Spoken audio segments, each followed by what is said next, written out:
قل هذه سبيلي أدعو إلى الله على بصيرة أنا ومن اتبعني وسبحان الله وما أنا من المشركين. بسم الله الرحمن الرحيم. السلام عليكم ورحمة الله وبركاته. وعليكم السلام ورحمة الله. Alhamdulillahi Rabbil Alamin. Wassalatu wassalamu ala sayyidil mursalin. Allahumma salli ala man ulhima bijawami'il kalim alaihi salatu wassalam, sayyidil anam, imam asyakirin wassabirin, wa ala alihi wa ashabihi ajma'in. Yaqul Rabbuna jalla sya'nuhu fi muhkami tanzilihi, ya ayyuhalladzina amanu ittaqullaha haqqa tuqatih wa la tamutunna illa wa antum muslimun. Pujian bagi Allah Subhanahu wa taala atas segala karunia yang Allah berikan sehingga pagi menjelang siang ini kita berhasil menyelenggarakan seminar berbahasa Arab. Dan ini kalau kita lihat dari sejarah SMIT Ustaz Rafsanjani, ini seminar ketiga ini. Pajan Kufun kedua itu tahun pertama dulu sebelum SMIT itu berdiri. Bahkan seminar pertama dulu kita mengundang Syekh dari Saudi Arabia, seminar kedua pemateri dari Sudan. Salawat dan salam kita doakan kepada Allah agar tercurahkan kepada baginda Rasul sallallahu alaihi wasallam yang sudah diberikan jawami'ul kalim. Rasul itu berbicara sedikit, para ulama mengupas, mengurai apa yang disampaikan oleh Rasul itu berjilid-jilid. Itu namanya jawami'ul kalim. Bukan seperti kita berbicara panjang lebar, akhir pu kesimpulan, hana kesimpulan. Rasul itu punya jawami'ul kalim. Begitu juga yang diberikan kepada Daud alaihissalam, faslul khitab. Berbicara langsung mengena di hati, sedikit yang dibicarakan tapi banyak sekali ilmu yang didapatkan. Kemudian penghormatan saya setinggi-tingginya kepada Ustadz Rafsanjani STHMA selaku Kepala Sekolah SMIT Al-Arabiyah yang sudah berhadir, pada Ustadz Sayuti yang juga selaku moderator untuk acara seminar kita pagi ini, kemudian para asatidzah yang sudah berhadir, yang sudah berupaya untuk memaksimalkan penyelenggaraan acara seminar kita kali ini. Dan terkhususnya ini salam cinta saya kepada ananda kami kelas 3 yang besok akan meninggalkan SMIT. Nanti malam kita akan khutbah wada. Dan kami meminta kepada mereka, tinggalkan satu kesan sebelum kalian meninggalkan sekolah ini. Dan inilah kesan mereka, Bu. Bapak Ibu, seminar ini adalah peninggalan ataupun kesan dari ananda kita di kelas 3 yang besok mereka akan meninggalkan sekolah. Jazakumullahu khairan. Dan saya selalu mendoakan kalian akan mendapatkan tempat lebih baik, ilmu yang lebih baik, dan terus menjadi panji-panji Allah dimanapun kalian berada nantinya.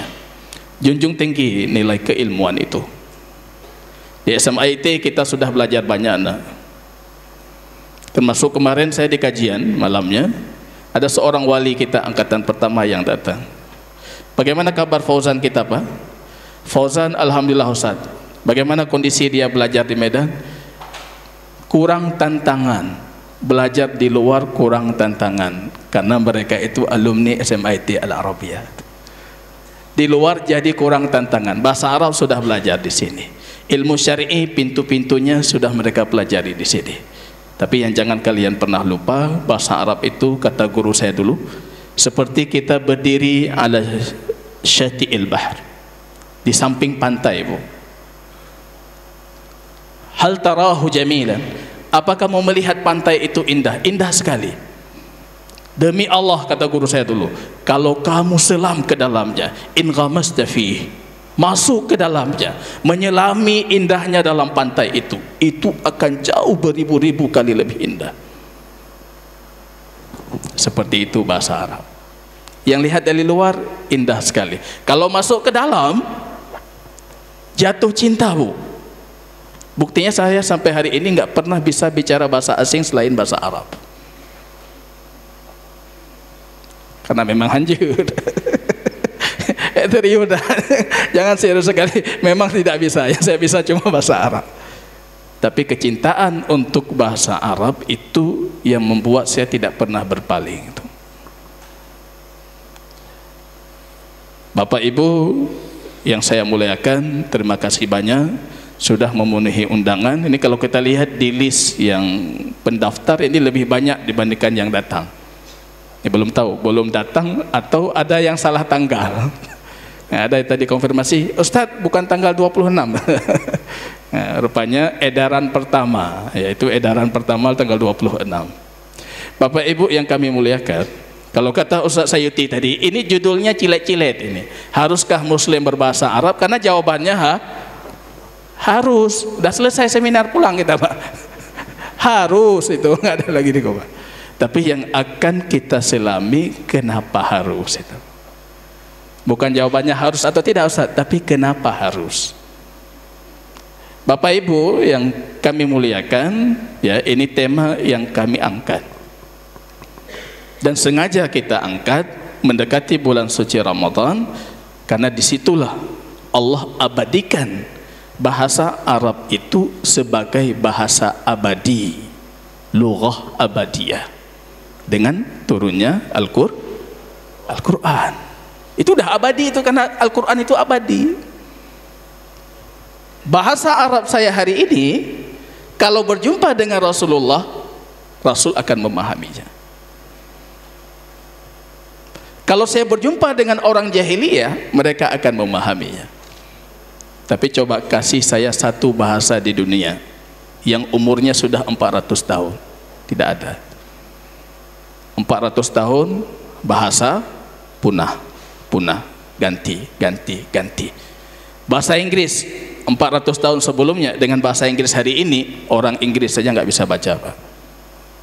Kita bahasa Indonesia saja yang 100 tahun sebelumnya, ya itu lama loading kita itu.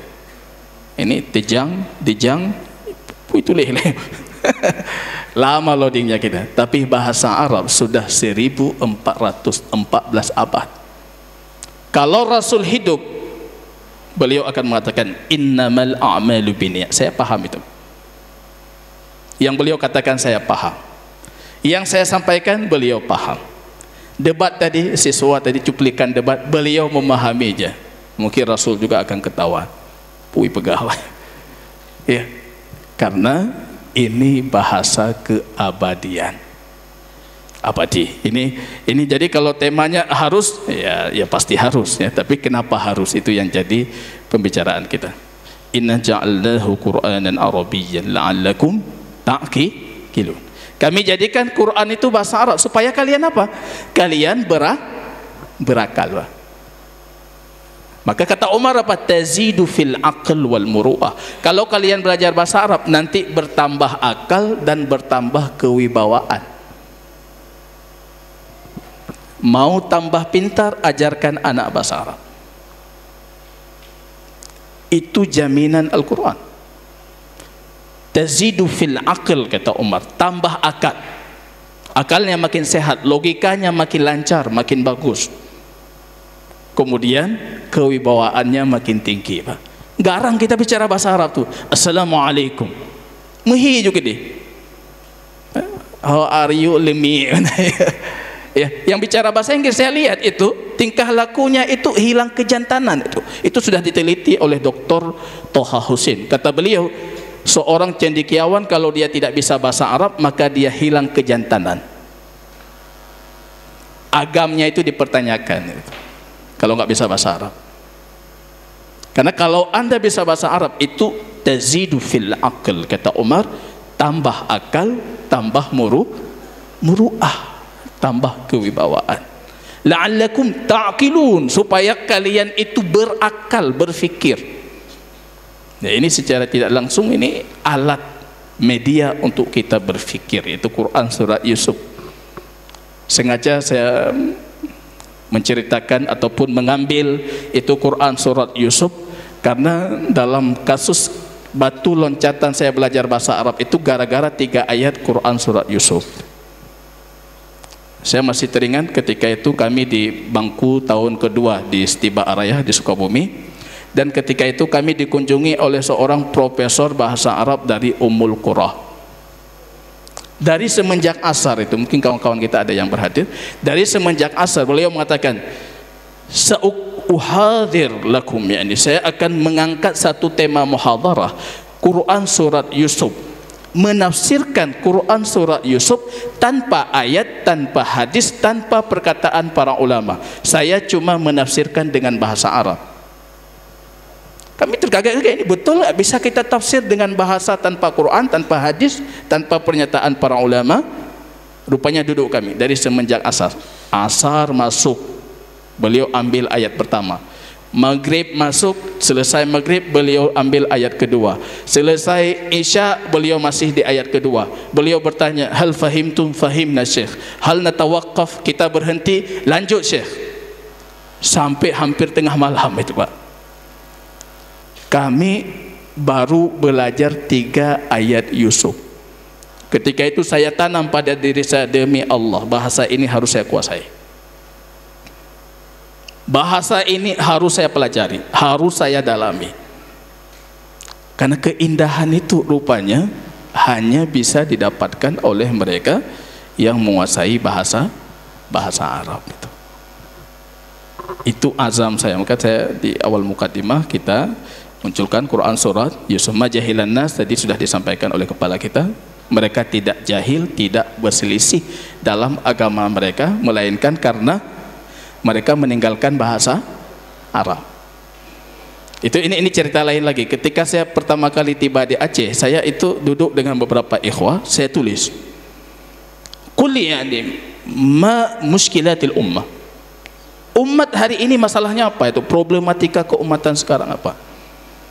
Kawan-kawan kasih itu, miskin, jahil, bodoh, akidahnya menyimpang, ibadahnya penyimpangan, muncul ini firqah, ya, perselisihan macam-macam.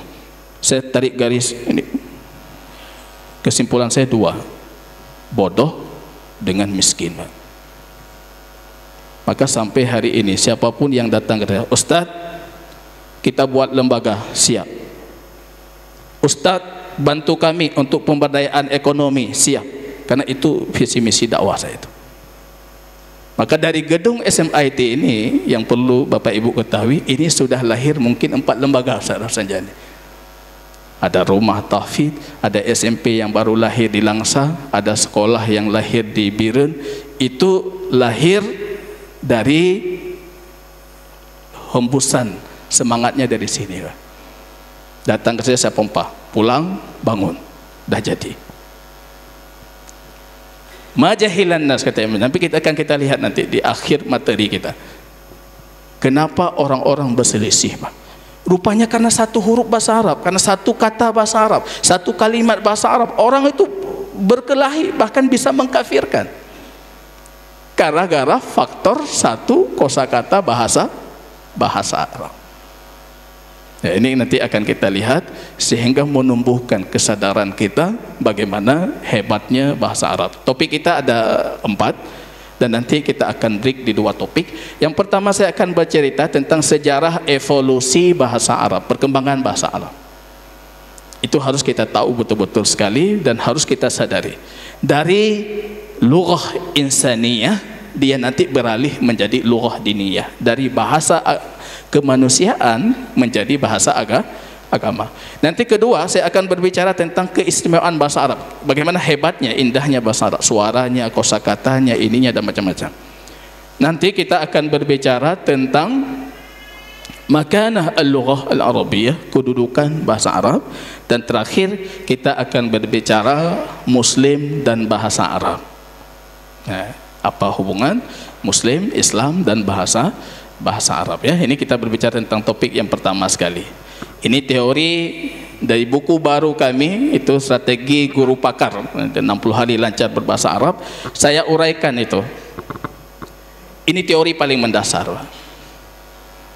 Dalam satu pelatihan guru bahasa Arab, guru kami bertanya itu, anta ya muhajir, limadha tudarris lughah al-arabiyyah ini? Kamu muhajir, kenapa mengajar bahasa Arab? Kira-kira jawaban saya seperti jawaban bapak-bapak. Ini bahasa Nabi, bahasa Quran, bahasa Sunnah, bahasa la. Bukan itu. Rupanya beliau katakan, bahasa Arab itu lughah insaniyah. Itu bahasa manusia yang diilhamkan kepada Adam. Nanti saya akan menguraikan teorinya. Jangan pernah mengatakan bahasa Arab itu bahasa asing. Bahasa Inggris asing, Bu. Cina asing, Jepang asing. Tapi kalau bahasa Arab jangan katakan bahasa asing. Itu bahasa ibu pertama. Itu bahasa ibu pertama itu. Ini apa manfaatnya? Ini penting sekali. Yang ikut program bahasa Arab dengan kami, yang pertama kali saya tanamkan satu, kamu belajar bahasa Arab itu belajar bahasa apa? Belajar bahasa asing? Bukan, kamu belajar bahasa ibumu.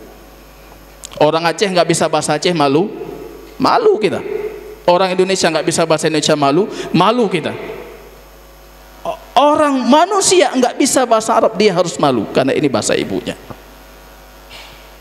Nah, ini barangkali ada yang baru. Yang pajan phone kayak dari semenjak kapan ini jadi bahasa itu? Dari semenjak Adam alaihissalam. Nanti akan kita buktikan teori-teori sejarah yang membuktikan Adam itu di Arab bukan.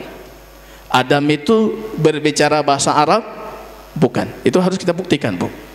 Karena nanti kalau sudah tertanam di sini, bahasa Arab itu bahasa saya, bahasa ibu saya. Anda tinggal belajar bahasa Arab 20 hari, kami janjikan itu di brosur, jadi 20 hari jadi. Tapi yang pertama apa? Anda harus sadar betul kalau bahasa Arab itu bahasa ibumu. 20 hari jadi, kalau Anda sudah cukup bangga dengan bahasa Arab ini. Sekarang kita bedah dulu, hipotesa dulu. Adam turun di mana, Bu? Dulu waktu di Yaman, kawan saya orang India, dia bilang Adam turun di India. Berarti tanya Pak Kampung Ron, India, Kampung Ron. Saya bilang ke dia, Indonesia. Yang layak untuk Adam itu Indonesia. Limadha ya muhajir? Tidak ada negara lebih indah daripada Indonesia. Adam tidak mungkin dititip di negara yang gurun pasir seperti ini. Cara peyakin orang lain. Yakin mereka tuh, oh iya betul ya nih. Rupanya Adam itu turun, kalau dalam riwayat Imam Tabrani itu turun di Hindia. Yang di Jazirah Arab itu Hawa. Itu kata Imam Tabrani itu dalam Tarikh Kabir. Nanti Adam mencari Hawa, diilhamkan untuk mencari Hawa. Beda dengan Hawa zaman ini yang mencari Adam. Kalau Adam cari Muhammad itu lain lagi masalah gitu. Adam mencari Hawa, itu berangkat pergi mencari Hawa. Sampai nanti kata Imam Tabari, mereka melihatnya di Arafah, maka dinamakan Arafat, dikenal. Ketika itu Adam lari, kata Imam Tabari, ketika lari ya, saking lari, kalau kita baca sejarahnya itu seperti film India lah. Lari dia kencang sampai akhirnya hampir tergelincir kakinya, hampir terjatuh seperti ini untuk merangkul Hawa. Maka itu dinamakan Isdalafa. Tempatnya dinamakan Musdalifah. Isdalaf itu ketika kita jatuh gitu, Pak. Tersungkur ya, hampir jatuh, itu Isdalaf. Tempatnya Musdalifah. Teori ini dikuatkan dengan ayat Al-Quran. Awwala baitin wudhi'a lin-nasi alladzi bi Makkah. Rumah pertama di muka bumi, tempat ibadah pertama di mana? Di Mekah. Ada rumah ibadah untuk siapa? Ada orang ibadah. Siapa yang ibadah di situ? Adam dan keturunannya. Maka nanti Ibrahim itu cuma meninggikan. Dalam Quran surah Al-Baqarah 129, wa id yarfa'u Ibrahimul qawaid. Ibrahim itu meninggikan pondasi. Yang membangun pondasi pertama Adam. Berarti kita fikirkan di situ tinggal Adam. Kok Adam tinggal di gurun pasir? Kasihan Adamnya, dari surga tiba-tiba langsung gurun, Pak. Rupanya kalau kita lihat hadis Imam Muslim, Rasul mengatakan jazirah Arab itu dulu bukan gurun pasir. Demi Allah, kata Nabi, la taqumu sa'ah, kiamat tidak akan terjadi hatta ta'udu, sehingga jazirah Arab ini akan kembali memiliki air terjun, sungai-sungai, mata air, buhairat itu danau-danau kecil, hijau, indah.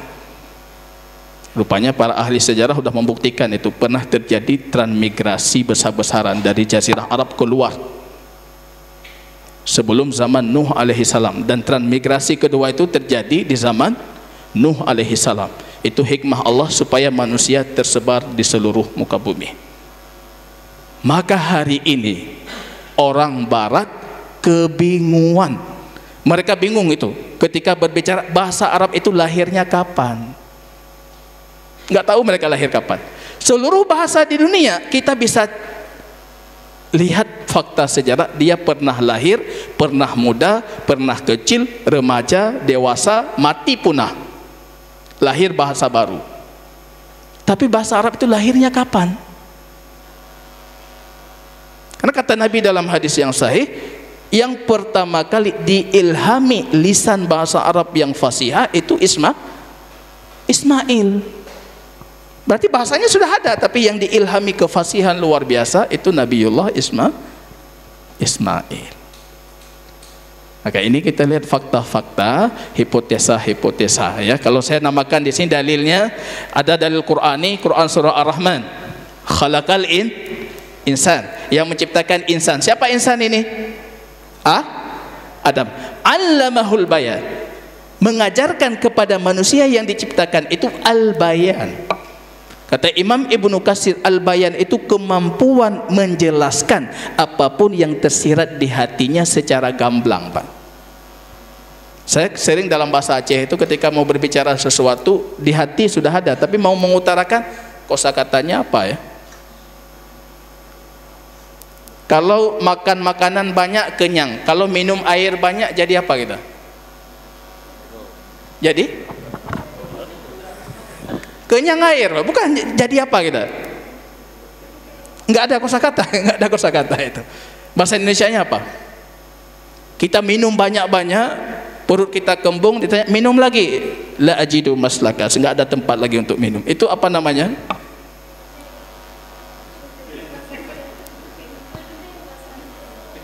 Bunting perutnya itu.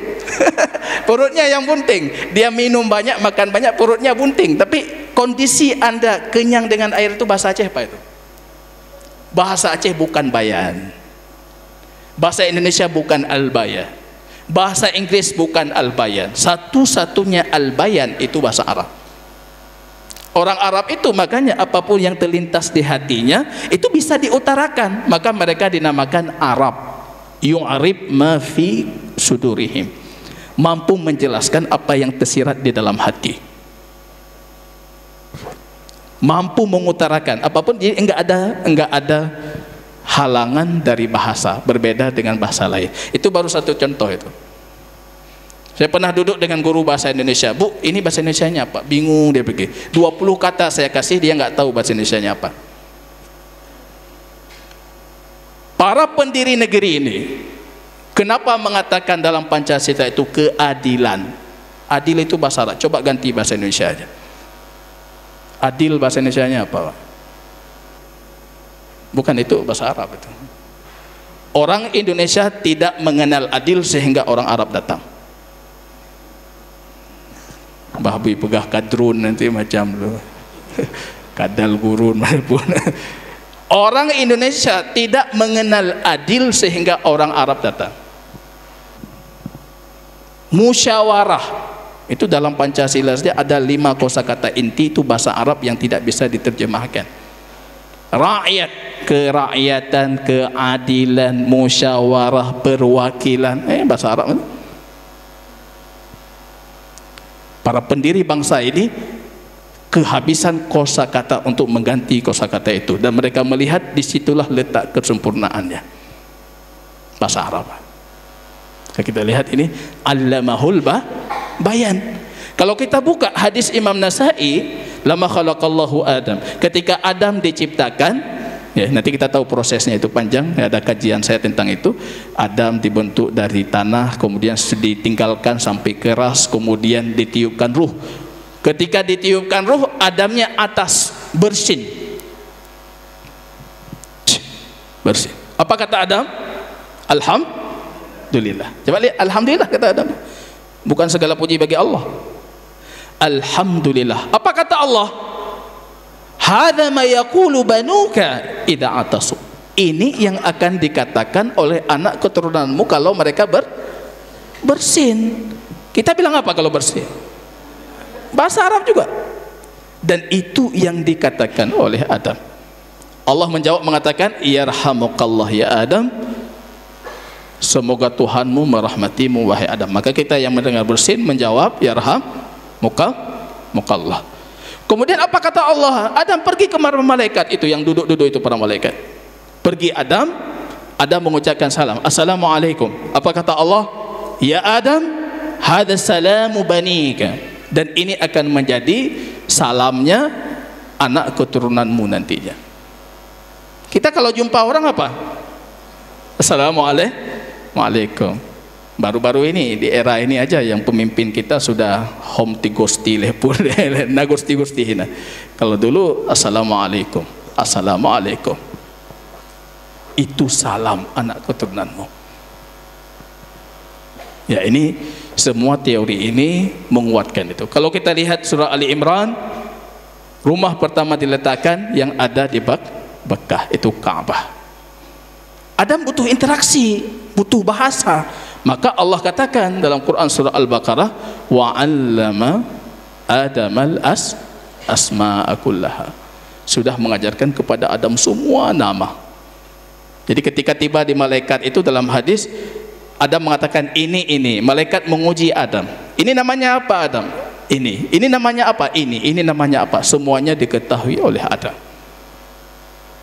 Jadi ada 3 teori tentang asal muasal bahasa. Yang pertama, teori Islam, asal muasal bahasa itu tauqifi, wahyu.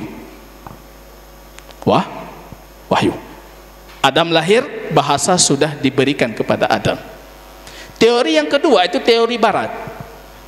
Asal muasal bahasa itu produk dari interaksi sesama manusia.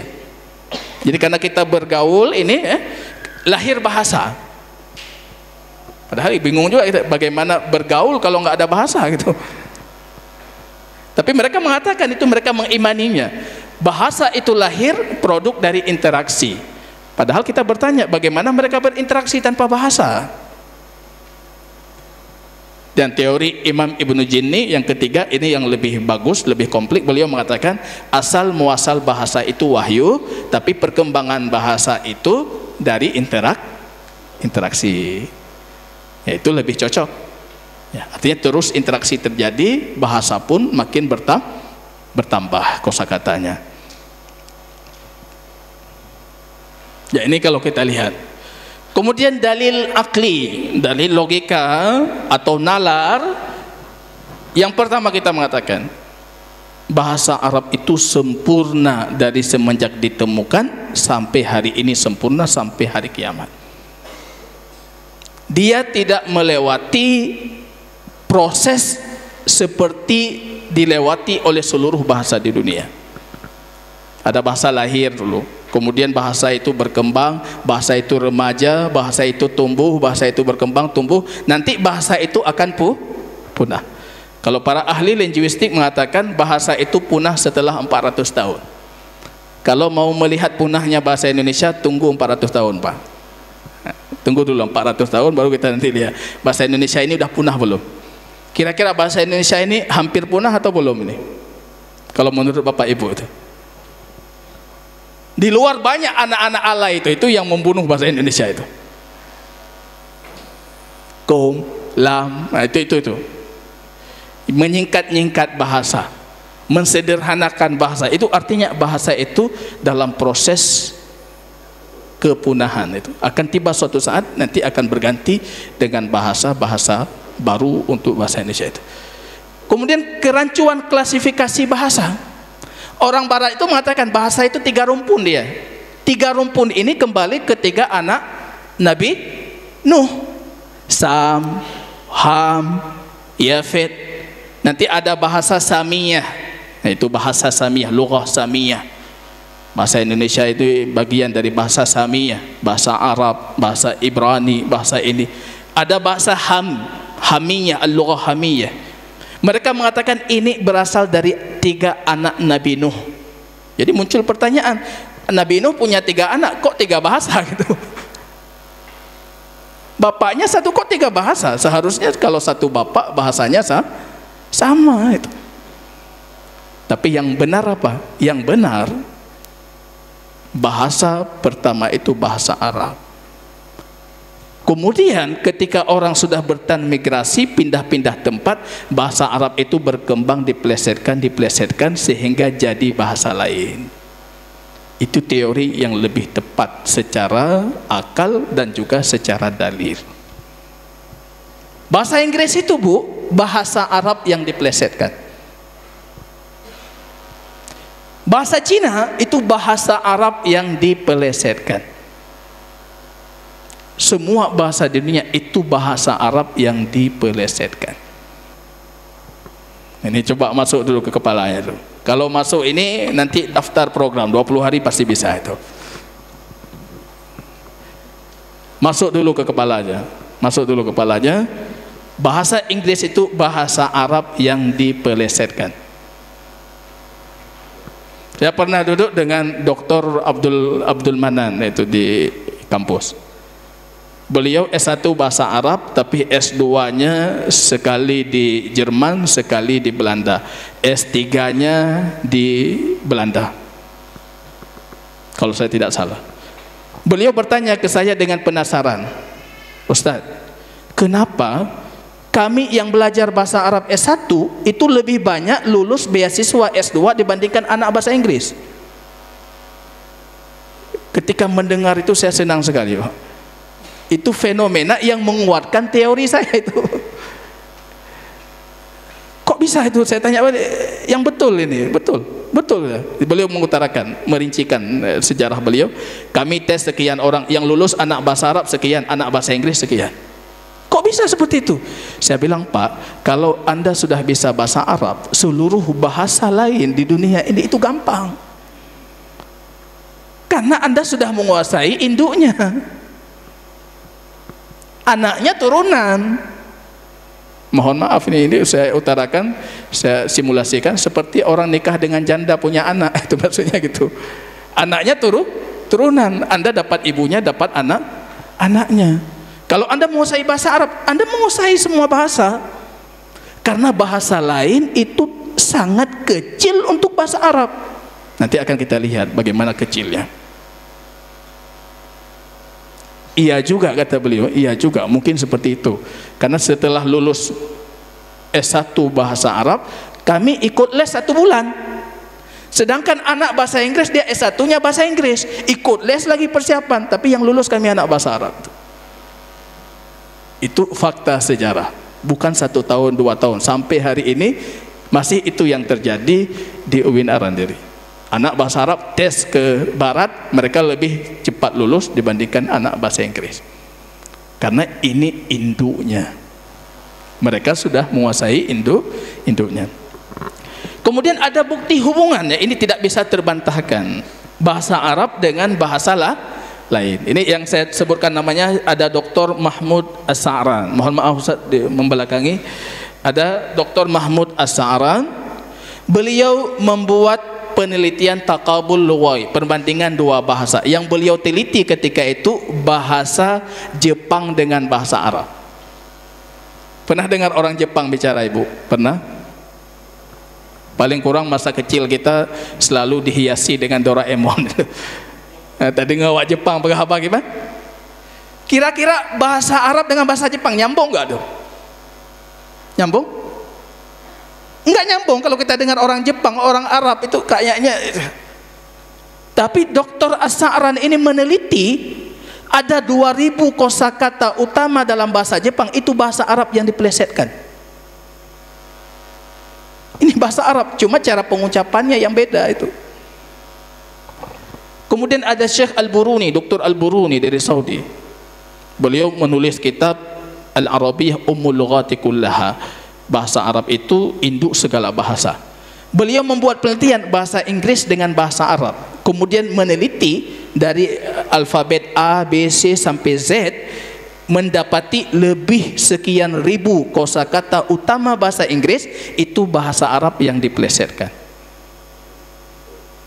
Kita sering mengatakan kalau kawan hitam ya, kita bully dia black, black, black. Kita pikir itu bahasa Inggris tuh. Padahal itu bahasa Arab. Black. Black itu hitam pekat. Kalau aswad itu hitam biasa, kalau black itu hitam pekat. Jadi ketika kita bilang black, black, black, black, itu sebenarnya Anda sedang berbicara bahasa Arab itu. Makanya teori kami di SMIT tidak ada siswa yang belajar bahasa Arab dari nol. Kalau Anda daftar Akademi Al-Arabiyyah, tidak ada pendaftar yang belajar bahasa Arab dari nol, walaupun Anda mengatakan nol. Saya banyak itu, Ustaz Muhajir, ini anak saya tolong diterima, boleh enggak Ustaz? Dia belum bisa bahasa Arab, bahasa Arabnya masih nol. Siapa bilang nol? Masjid dia tahu masjid, tahu masjid. Salat dia tahu salat, tahu. Doa tahu dia doa. Zakat tahu dia zakat. Jadi apa yang nol? Sikin tahu dia, semua dia tahu. Sabun tahu dia sabun, dia tahu. Sabun tahu dia sabun. Bahasa Arab semua itu. Enggak ada yang dari nol. Lebih 1000 kosakata bahasa Aceh itu bahasa Arab. Kalau bahasa Indonesia lebih 2000 sudah diteliti oleh para mahasiswa sekarang. Lebih 2000, 3000 kosakata inti bahasa Indonesia itu bahasa Arab yang dipelesetkan. Jadi ketika Anda belajar bahasa Arab, itu sejatinya Anda sudah menghafal 1000 kosakata. Kami tinggal nambah. Nggak ada yang dari nol banget. Makanya ada yang bertanya, kok bisa Ustaz Muhajir 20 hari? Bisa, karena dia sudah menghafal 1000 kosakata. Jangan kamu hafal kalau pernah kamu hafal ya, itu terbukti nanti ya. Ini bukti erat. Bahasa Jepang, bahasa Arab, bahasa Cina, bahasa Arab sudah diteliti. Kalau bahasa Inggris nggak perlu kita bicarakan itu. Kalau di buku kami strategi guru pakar itu kami sebutkan contoh-contoh itu yang melekat dengan kita bahasa Inggris. Kita berpikir itu bahasa Inggris, sejatinya itu bahasa Arab ya. Ini contoh misalnya, bumi bahasa Inggrisnya apa Bu? Ya, itu bahasa Arab, ar. Cuma kan ribuan tahun itu ar kaje ke ujung. Kemudian bertindak akad, at-tubatu, al-zahir mengikuti, akar, agri, akar, al-aram menakuti, an-nasmiyah itu an-nasmiyah hilang penciuman, aslib tidur, asil menyerang, is mohon maaf, is itu kalau dalam bahasa Arab ke belakang kita itu ya. Kemudian salam, assalam, bats, buruk, bats ya. Kemudian bans, gerombolan. Yang mau saya teliti Banda Aceh itu bahasa Arab atau bahasa apa itu? Banda atau dari bandar. Bans itu gerombolan. Bikir itu kayak kita sering para pengendara itu ya. Bikir itu bahasa Arab itu, para pengendara dinamakan dengan bikir. Ini contoh Bu. Di belakang contoh ini ada 3000 atau 4000 kosakata utama bahasa Inggris dan itu bahasa Arab. Ini contoh bahasa Aceh ini kalau bahasa Aceh. Menasah. Itu bahasa Arab itu, manasah. Saya sering menguraikan ini. Dulu orang Arab baru tiba di apa namanya di Aceh, di Samudra Pasai, banyak tujar para pedagang Arab tiba di Aceh kan, mereka mencari tempat salat, nyopat temayang. Tempat mereka duduk berkompromi, karena itu pelabuhan dekat pantai, mereka membuat panggung-panggung yang tinggi, rumah panggung tempat mereka salat, berkumpul, musyawarah macam-macam. Datang orang Aceh dilihat, yang punya manasah, Manasah, menasah. Menasah,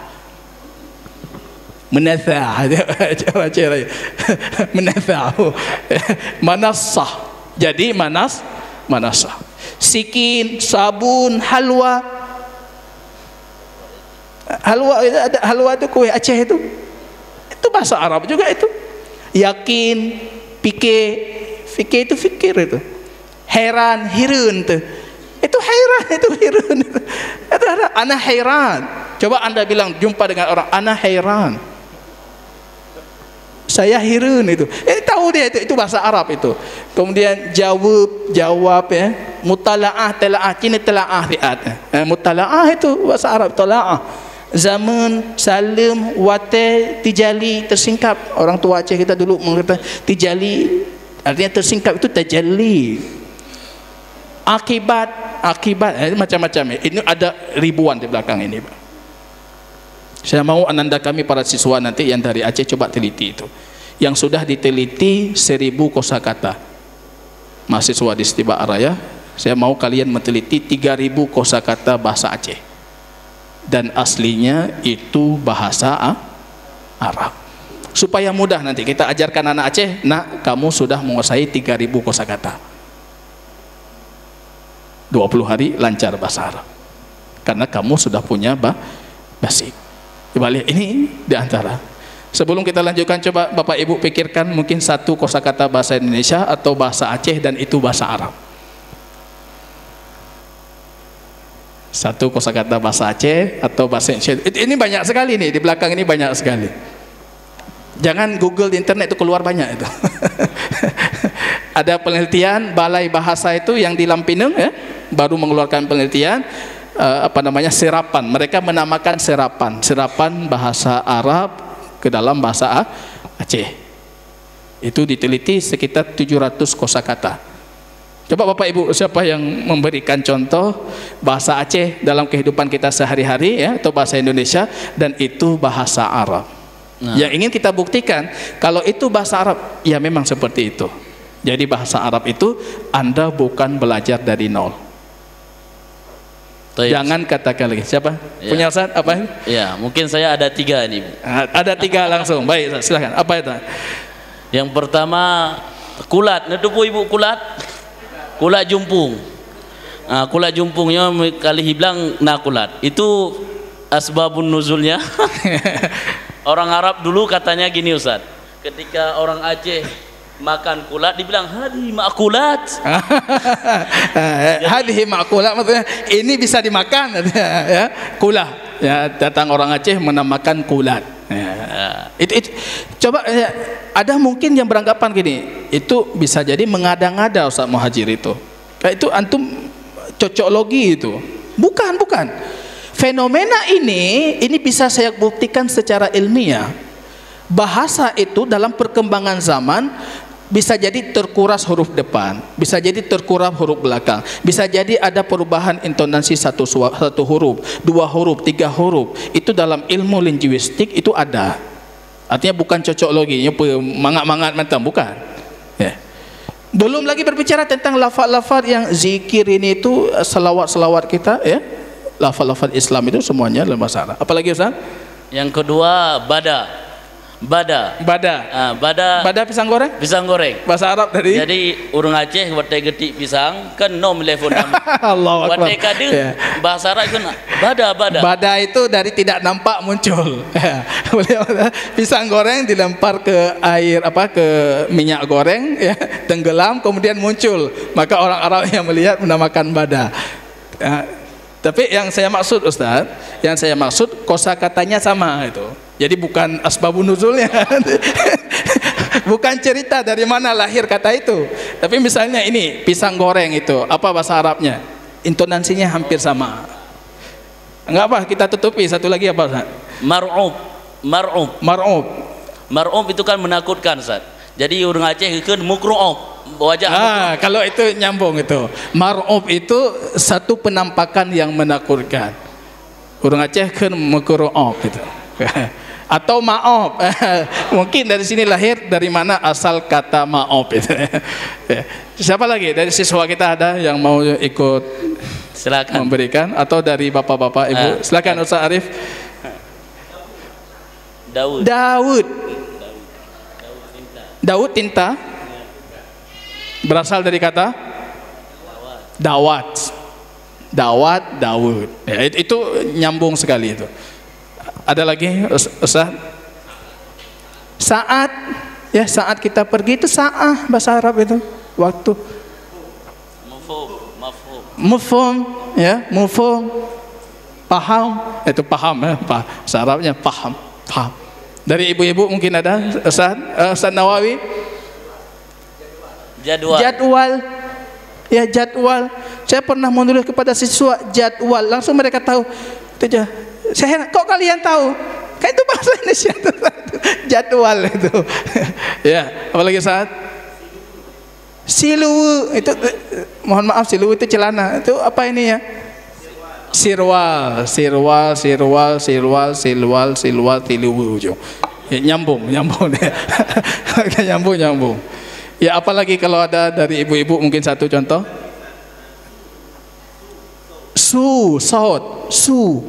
Suara, sot.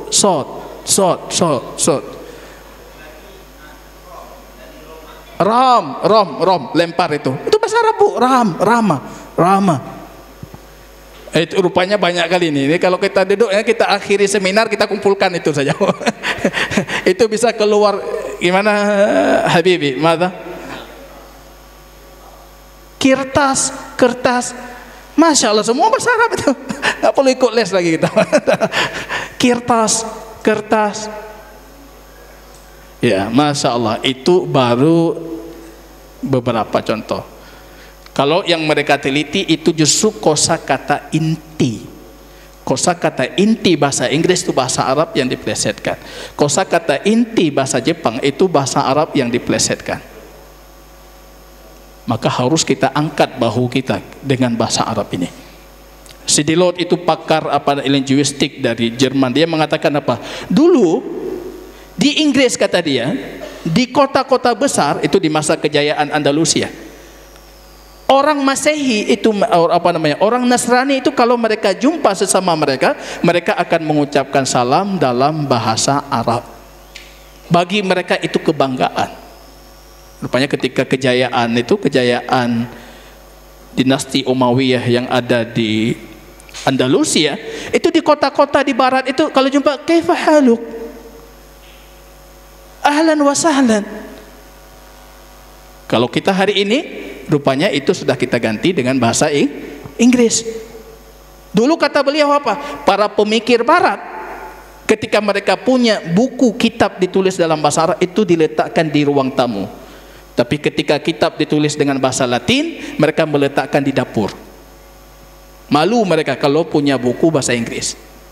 Kalau kita udah kebalik kan, punya buku bahasa Inggris ke dapur dulu. Yang sampul tak nampakkan ke depan lagi, begelom tu. Kalau buku bahasa Arab di belakang. Padahal dulu sejarah seperti itu.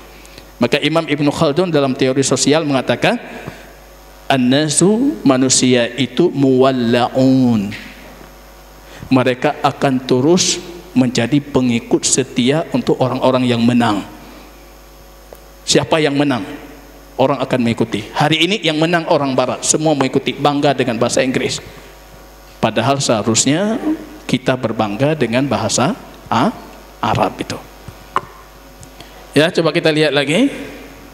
Itu kalau kata Ernest Renan itu, sejak awal bahasa Arab sudah terbentuk dengan sistem yang sempurna. Mereka kebingungan, ini kapan lahir bahasa ini, kapan remaja, kok tiba-tiba sudah tua, sudah sempurna. Yang belum pernah ada yang semisalnya dalam sejarah manusia. Bahasa Arab tidak memiliki masa transisi dan tidak pernah luntur karakteristiknya sepanjang perputaran zaman. Bahasa lain itu luntur hilang. Bahasa Arab enggak, dia enggak ada masa transisi. Mereka kebingungan itu ketika berhadapan dengan bahasa Arab. Dan yang lebih penting lagi sebagai Muslim, bahasa Arab bagi saya itu wadah Al-Quran, wadah peradaban. Saya teringat hari pertama kali saya tiba di Ma'rib, Darul Hadis di Ma'rib itu Perpustakaannya itu mungkin hampir sebesar lapangan sepak bola kita itu. Kitabnya panjang dari bawah ke atas penuh itu. Saya berdiri di pintu itu terpelongkok gini. Apa ungkapan hati saya pertama? Jazakallah khair. Terima kasih banyak untuk guru-guru bahasa Arab saya itu.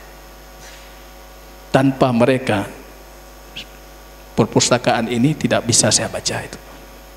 Tapi dengan mereka semua buku ini bisa saya baca itu. Itu yang terbesit di hati saya pertama. Umat ini peradabannya dalam bahasa Arab, kitab sucinya dalam bahasa Arab, bahasa Rasulnya, bahasa sahabat itu semuanya bahasa Arab. Maka kalau saya menguasai ini, saya sudah memiliki kunci, semuanya bisa saya buka. Allah abadikan bahasa Arab dengan Al-Quran. Dan Quran itu tampil indah dengan bahasa Arab. Makanya sampai hari ini para ulama kita sepakat haram menerjemahkan Al-Quran. Nggak boleh haram. Menerjemahkan Al-Quran haram dan tidak bisa. Nggak mampu orang menerjemahkan Al-Quran, Pak. Yang mampu cuma memberikan makna yang dekat dengan makna Al-Quran itu bisa. Supaya mudah kita pahami, diterjemahkan, ditulis ini terjemahan. Itu enggak betul itu. Kalau betul terjemahan Al-Quran maka haram. Karena para ulama kita sepakat itu haram menerjemahkan Al-Quran. Yang ada apa? Memberikan pendekatan makna Al-Quran. Karena kalau mau diterjemahkan itu ada Profesor Hasbi As-Siddiqi itu. Beliau punya terjemahan Al-Quran versi orang Aceh itu. Versi beliau lebih panjang dibandingkan terjemahan-terjemahan lain itu. Kenapa lebih panjang? Karena beliau mendekatkan maknanya lebih detail. Orang kita loh semua ya Pak ya? Mendekatkan maknanya lebih detail. Quran itu gak bisa diterjemahkan. Kenapa? Karena keterbatasan bahasa lain selain bahasa Arab. Tidak mampu menyampaikan apa yang diinginkan oleh Al-Quran. Yang bisa cuma diberikan pendekatan makna saja. Nanti kita lihat itu. Interaksi bahasa Arab dengan Al-Quran itu saya rangkum dalam 4 poin. Yang pertama, kosakata bahasa Arab yang multi makna, menjadikan penafsirannya multi penafsiran.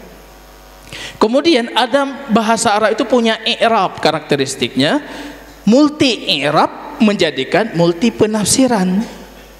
Kemudian ada multi wazan. Bahasa Arab itu ada wazan. Namanya ilmu saraf itu wazannya. Zahaba, yadhabu, ya, itu wazan dia. Dhahabtu, dhahabti, dhahabun, madhabun, dhahibun, ya, itu wazan. Multi wazan itu bisa multi penafsiran. Kaya kosakata dan unsur balaghah. Ini yang menjadikan bahasa Arab itu unik dan Al-Quran itu luas sekali pemaknaannya. Ini saya kasih contoh satu ini untuk menyingkat. Quran surat Al-Maidah ayat 06. Coba lihat Bu. Ya ayyuhalladzina amanu. Ini perintah tentang apa? Wudu dan tayamum ya. Idza kuntum ila shalah, kalau kalian menuju salat, faksilu wujuhakum, maka cucilah wajah kalian. Wa aydiyakum ilal marafiq, dan tangan kalian sampai siku. Karena banyak anak-anak kita mungkin ketika wudu dia mulai dari siku ke tangan. Salah itu, dari ujung tangan ke ujung siku. Itu cara benarnya, jangan dibalik. Wamsahu biru'usikum, dan sapulah kepala kalian. Itu kalau diterjemahkan. Cuma sampai hari ini kita masih berselisih, sapunya seperti ini atau total seluruh kepala itu.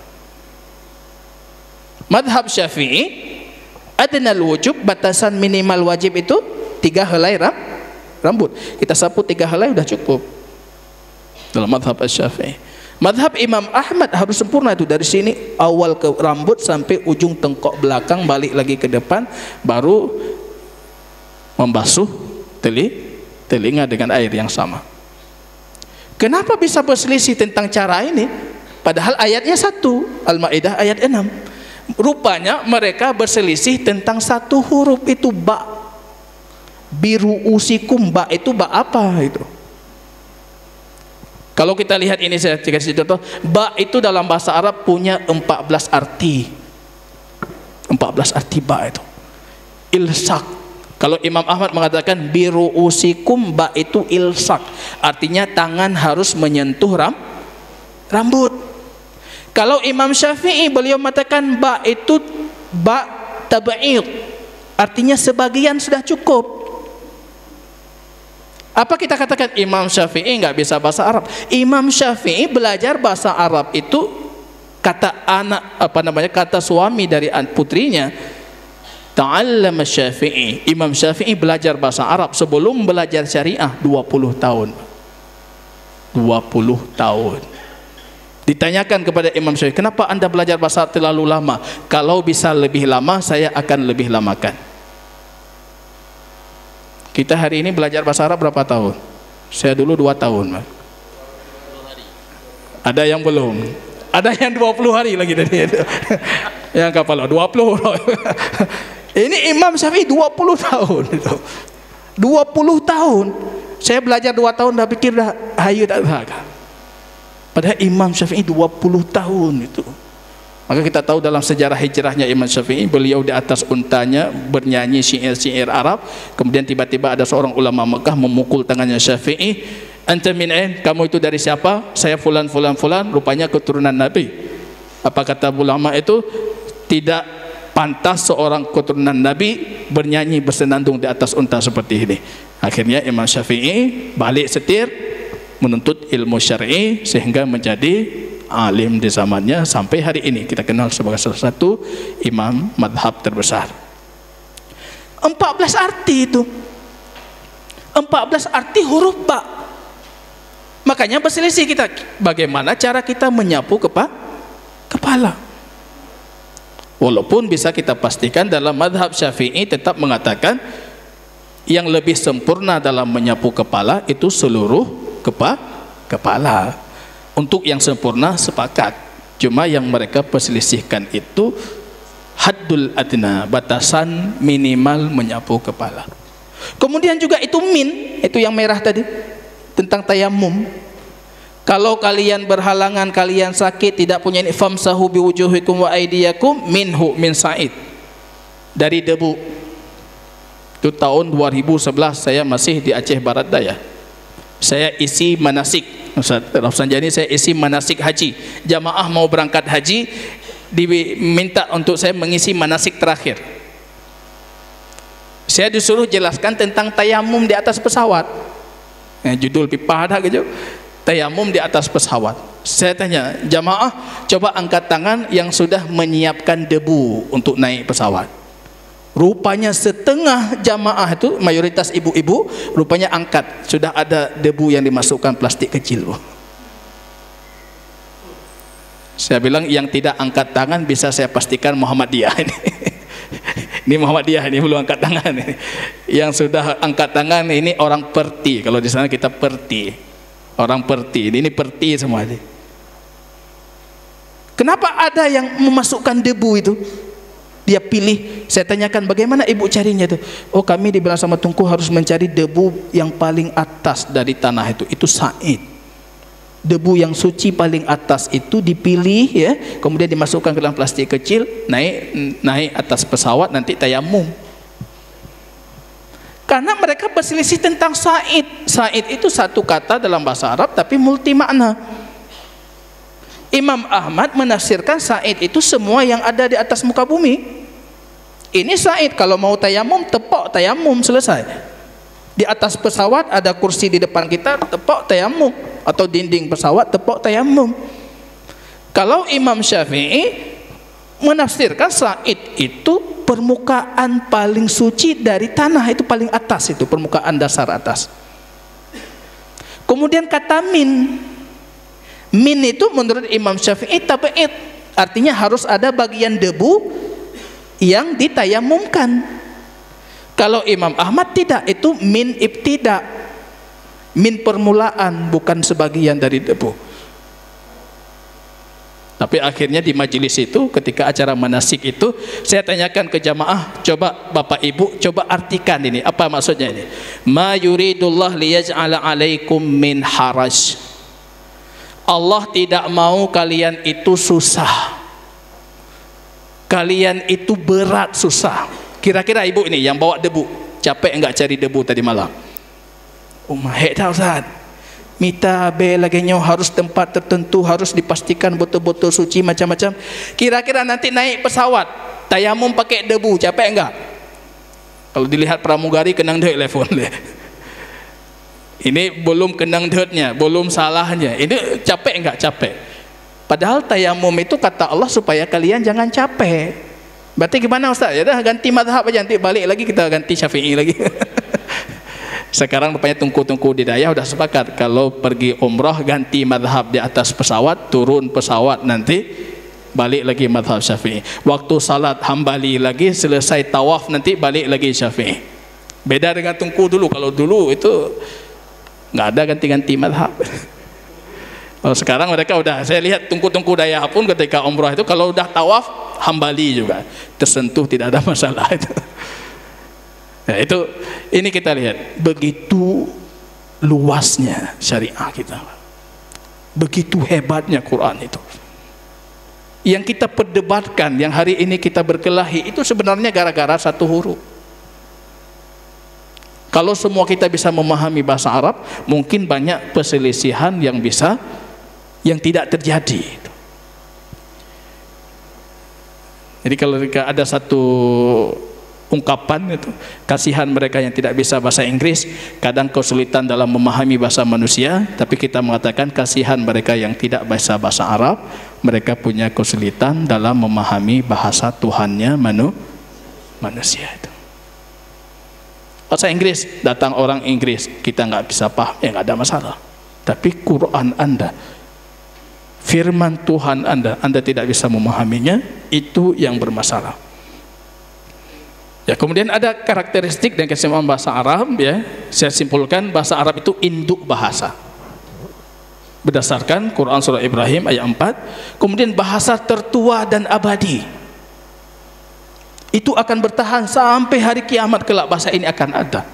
Bahkan dalam hadis yang dhaif itu, bahasa ini akan jadi bahasa penduduk surga gitu. Paling adaptif. Kalau bahasa Inggris itu kebingungan ketika muncul produk baru. Misalnya lahir produk apa ini? Benda apa? Benda baru. Mereka bingung menentukan apa bahasa Inggris untuk benda itu. Tapi kalau bahasa Arab itu majma' lughah yang ada di Mesir dengan gampang sekali memberikan label bahasa Arab untuk nama-nama dan benda baru itu. Karena kenapa? Bahasa Arab itu adaptif, dia punya keistimewaan derivasi kata, namanya istiqaq. Jadi kataba bisa lahir kitabah, hasaba bisa lahir hasub. Komputer apa bahasa Arabnya? Hasub. Hasub itu dari kata hasaba. Berarti asal kata komputer itu ada sudah sebelum ada Nabi. Tapi coba komputer dalam bahasa Inggris itu kapan lahir kata komputer itu? Itu produk baru katanya. Kalau bahasa Arab enggak, adaptif dia. Televisi, tilfas, wazannya fi'lal. Kalau ada yang bilang televisi itu tilvision, itu enggak betul, itu salah secara bahasa. Karena tidak ada wazan fi'liliyun dalam bahasa Arab. Yang ada wazan fi'lal, tilfas. TV, tilfas. Bahasa Arab sesuai dengan wazan zilzal. Idza zulzila, zilzal. Ada wazannya, ada derivasi katanya. Maka bahasa Arab itu adaptif dia. Bahasa paling banyak diserap di muka bumi itu bahasa Arab. Bahasa terkaya, ini kalau kita lihat perbandingan Pak, ini harus kita banggakan. Bahasa Inggris itu kalau kita kumpulkan semua kamus-kamus bahasa Inggris, itu jumlah kosakatanya cuma 600.000. Bahasa Perancis 150.000, bahasa Rusia 130.000, bahasa Arab berapa? 12 juta.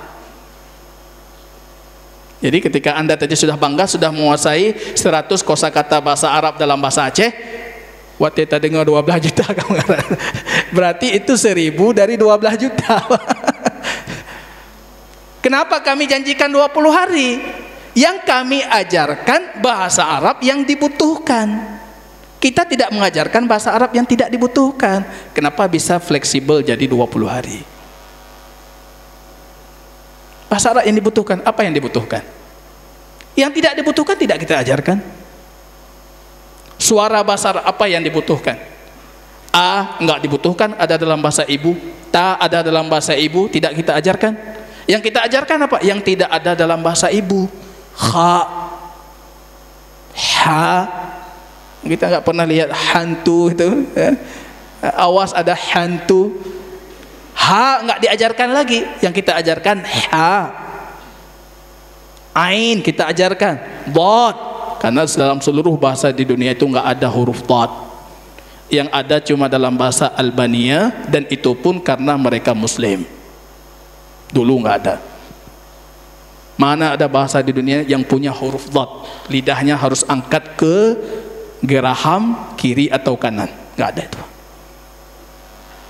Suara bahasa Arab itu dari sini sampai sini. Dari ini khayshum, ujung hidung ini sampai ujung tenggorokan. Bahasa Inggris, bahasa Indonesia apalagi, itu suaranya cuma suara mulut saja, Pak. Hurufnya di sini berputar dia. A, B, C, D, ini di sini semua. Enggak ada huruf yang tenggorokan, enggak ada huruf yang dari hidung.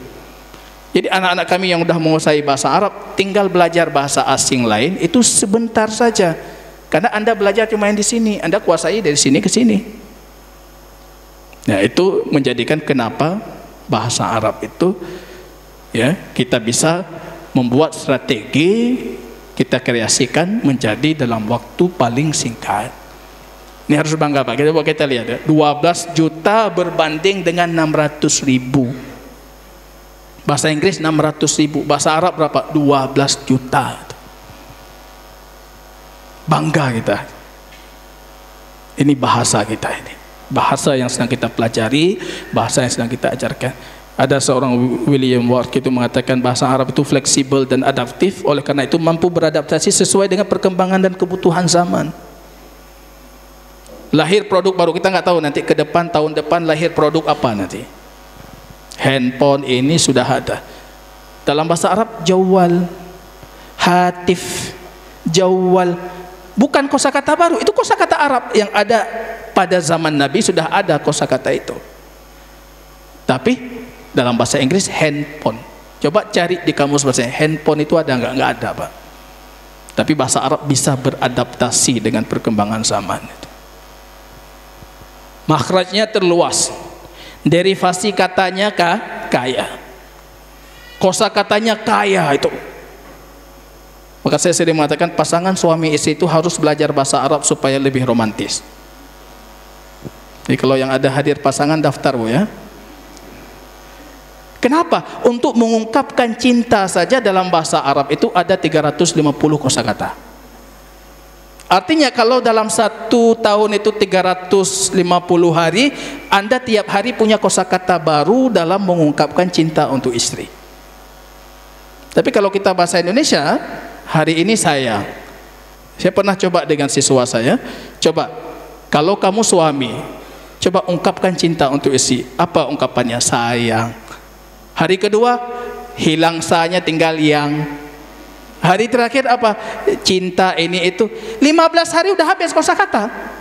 Makanya keluar kosakata kebun binatang.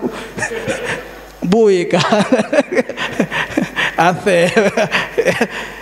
Coba Anda belajar bahasa Arab, suami istri lancar bahasa Arab, dijamin 1 tahun gonta-ganti kosakata itu. Ada cintanya tanpa nafsu, apa bahasa Arabnya? Ada cintanya sampai membuat kita sakit, apa bahasa Arabnya? Ada cintanya setengah, apa bahasa Arabnya? Itu ada. Ya, itu bisa, itu kaya sekali. Untuk mengatakan pedang saja orang Arab itu punya 300 kosakata. Kuda 250 kosakata. Unta 200 sekian kosakata. Jadi saya selalu mengingkari kalau mengatakan Allah cuma punya 99 nama, itu saya bantah habis itu. Singa saja 300 nama bagi orang Arab, kok Allah 99? Itu yang kita tahu. Besok di hari kiamat Allah akan mengilhami kepada nabinya nama-nama yang tidak pernah dipuji oleh baginda Rasul Muhammad di dunia. Nama Allah itu tidak terbatas. Begitu orang Arab. Orang Arab kalau mencintai sesuatu, mereka akan menamakan dengan nama yang banyak. Ya, itu kita lihat keunikan i'rab. Ya, ada keunikan i'rab itu. Beda baris saja udah beda arti itu. Kenapa Imam Abul Aswad Ad-Du'ali itu menulis kitab pertama dalam ilmu nahwu? Beliau berjumpa dengan Ali bin Abi Thalib. Ali mengatakan, kenapa kamu tidak menulis itu qawanin lughah, hukum-hukum tentang berbahasa, tata grammar berbahasa. Abu Aswad mengatakan, umat belum butuh. Malamnya pulang ke rumah, rupanya anaknya di luar rumah lihat bintang itu, terkagum-kagum dia dengan bintang. Dia mengatakan, ma ajmalus samai. Padahal dia ingin mengatakan alangkah indahnya langit, tapi salah kasih baris. Jadinya pertanyaan, apa yang membuat langit indah? Kalau kita ma ajmalas samaa, alangkah indahnya langit. Kalau kita ubah ma ajmalus samai, apa yang membuat langit itu indah? Bapaknya nggak tahu, dipikir anaknya lagi bertanya. Abu Aswad mengatakan, nujumuha, yang membuat langit indah itu bintangnya. Anaknya yang putri ini marah-marah. La ya abati, aku tidak bertanya itu. Aku membuat pernyataan alangkah indahnya langit. Kalau itu yang kamu inginkan, maka katakanlah, wahai putriku, ma ajmalas samaa. Balik lagi beliau tidak masuk ke rumahnya, pergi ke Ali bin Abi Thalib mengatakan, wahai Ali, aku akan menulis tentang itu. Maka lahir ilmu nahwu pertama. Karena umat itu sudah meninggalkan bahasa Arab. Alhamdulillah, sejarah membuktikan yang memberikan totalitas untuk bahasa Arab itu bukan orang Arab. Oh, Arab anak tengah-tengah geroy. Tapi Allah, saya katakan, saya di markas di Yaman dulu. Kalau orang Arab butuh ilmu nahwu, mereka pergi ke saya itu. Macam itu, Syekh Muhajir, Ustadz Muhajir, mau belajar ilmu nahwu itu. Kalau mereka mau belajar nahwu, mereka pergi ke saya. Saya selalu mengomel mengatakan, antal Arab, kamu Arab. Apa nggak mau lu belajar dari Ajami? Belajar dari orang Ajam. Sepanjang sejarah, ulama pakar-pakar itu orang Ajami. Imam pertama paling alim dalam ilmu nahwu Imam Sibawih, orang Persia. Ibnul Jinni Al-Kisai itu bukan orang Arab. Sampai hari ini orang Arab sibuk dengan bahasa amiyah. Mereka melupakan perbendaharaan ini, ya, bahasa fushah itu. Nilai sastranya luar biasa itu. Imam Abdullah Ibn Mubarak mengatakan, aku menginfakkan 40.000 dinar untuk belajar hadis dan 60.000 dinar untuk belajar sastra Arab. Aduhai, kata beliau, kalau sekiranya semua itu aku infakkan untuk belajar sastra Arab, 60.000 dinar itu berapa, Pak? Saya baru daftar anak di Kutab Al-Fatih itu. Saya baca uang masuknya 3 dinar, Pak Ikram. Rupanya ketika kita hitung 9 juta. Itu leh dinar, kurang juta lah kok. 9 juta, Pak. Ini 60.000 dinar. Kalau daftar Akademi Arabiah berapa Sansari itu? 1.200.000. 60.000 dinar itu infakkan untuk belajar bahasa Arab. 60.000 dinar. Kalau tadi 3 dinar berapa tadi? Hampir 3 juta. Ini 60.000 dinar. Abdullah Ibn Mubarak ini imam kaya, alim, taqi, zaki. Ini paket lengkap. Jadi menginfakkan hartanya untuk belajar. Kenapa orang bertanya? Apa kata Imam Abdullah Ibn Mubarak? Orang Nasrani itu sesat, kenapa? Karena 1 huruf. Orang Nasrani kafir, kenapa? Karena 1 huruf. Huruf apa itu? Allah mengatakan, ya Isa inni walladtuka min adra'il batul. Tapi orang Nasrani bacanya inni waladtuka, aku yang melahirkanmu. Padahal Allah mengatakan, aku yang membantu kamu dilahirkan. Orang Nasrani, aku yang melahirkanmu. Orang bisa sesat, kata Imam Abdullah Ibn Mubarak, karena 1 huruf. Karena 1 huruf orang bisa sesat. Baik, mungkin Ustadz kita buka sesi tanya jawab dulu. Jazakumullah khairan. Sebelum kita lanjutkan, boleh dicicipi apa yang sudah dihidangkan ataupun diminum airnya. Baik, alhamdulillah untuk sesi pertama kita sudah selesai 2 materi tadi.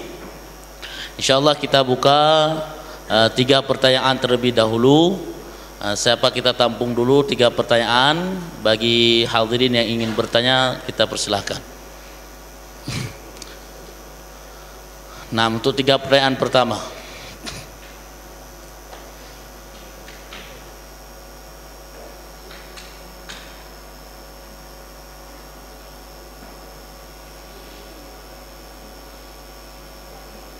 Baik, silahkan. Ya, tunjuk tangan, sebutkan namanya, kemudian domisili dan juga mungkin dari mana asalnya bisa disebutkan. Nah, tafadhal. Siapa yang pertama? Ya. Kabir.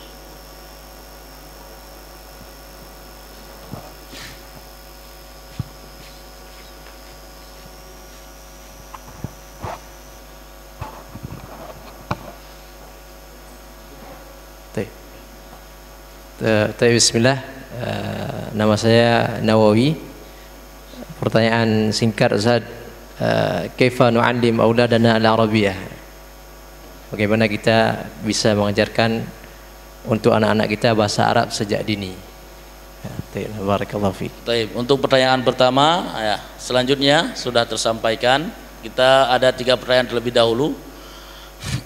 6 dari ibu-ibu ataupun akhwat.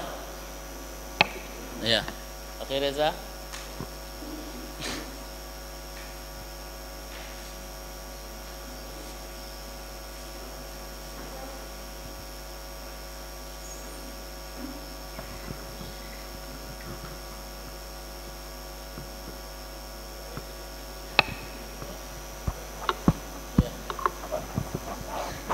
Dan di belakang alhamdulillah sudah kita sediakan ya tehnya, silakan untuk diminum ya sambil kita ya buka kesempatan untuk tanya jawab ini. Silakan bagi hadirin yang ingin meminumnya untuk bisa mengambil tempat di belakang. Bismillah, ana Fatliana. Barakallahu fiik ya Ustadz. Terima kasih banyak atas ilmunya. Izin ingin bertanya, apa kaidah terpenting dalam bahasa Arab? Apakah seseorang yang pandai berbahasa Arab itu harus menguasai ilmu saraf dan ilmu nahu? Kemudian, atau ada kaidah lain yang lebih praktis daripada hanya kita menghabiskan waktu belajar bahasa Arab itu dengan belajar ilmu saraf dan ilmu nahu?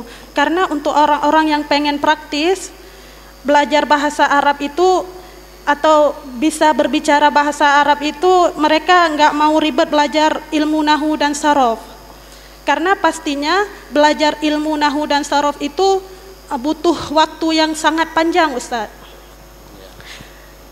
Nah, kalau orang-orang yang mau praktis belajar bahasa Arab dan berbicara bahasa Arab, ada tidak kaedah khususnya, Ustadz? Terima kasih, Ustadz. Ya, baik, terima kasih.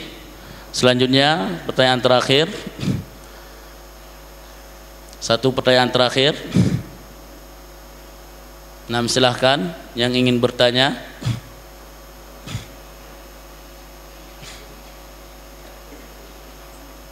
Baik, 6. Tafadhal Ustaz.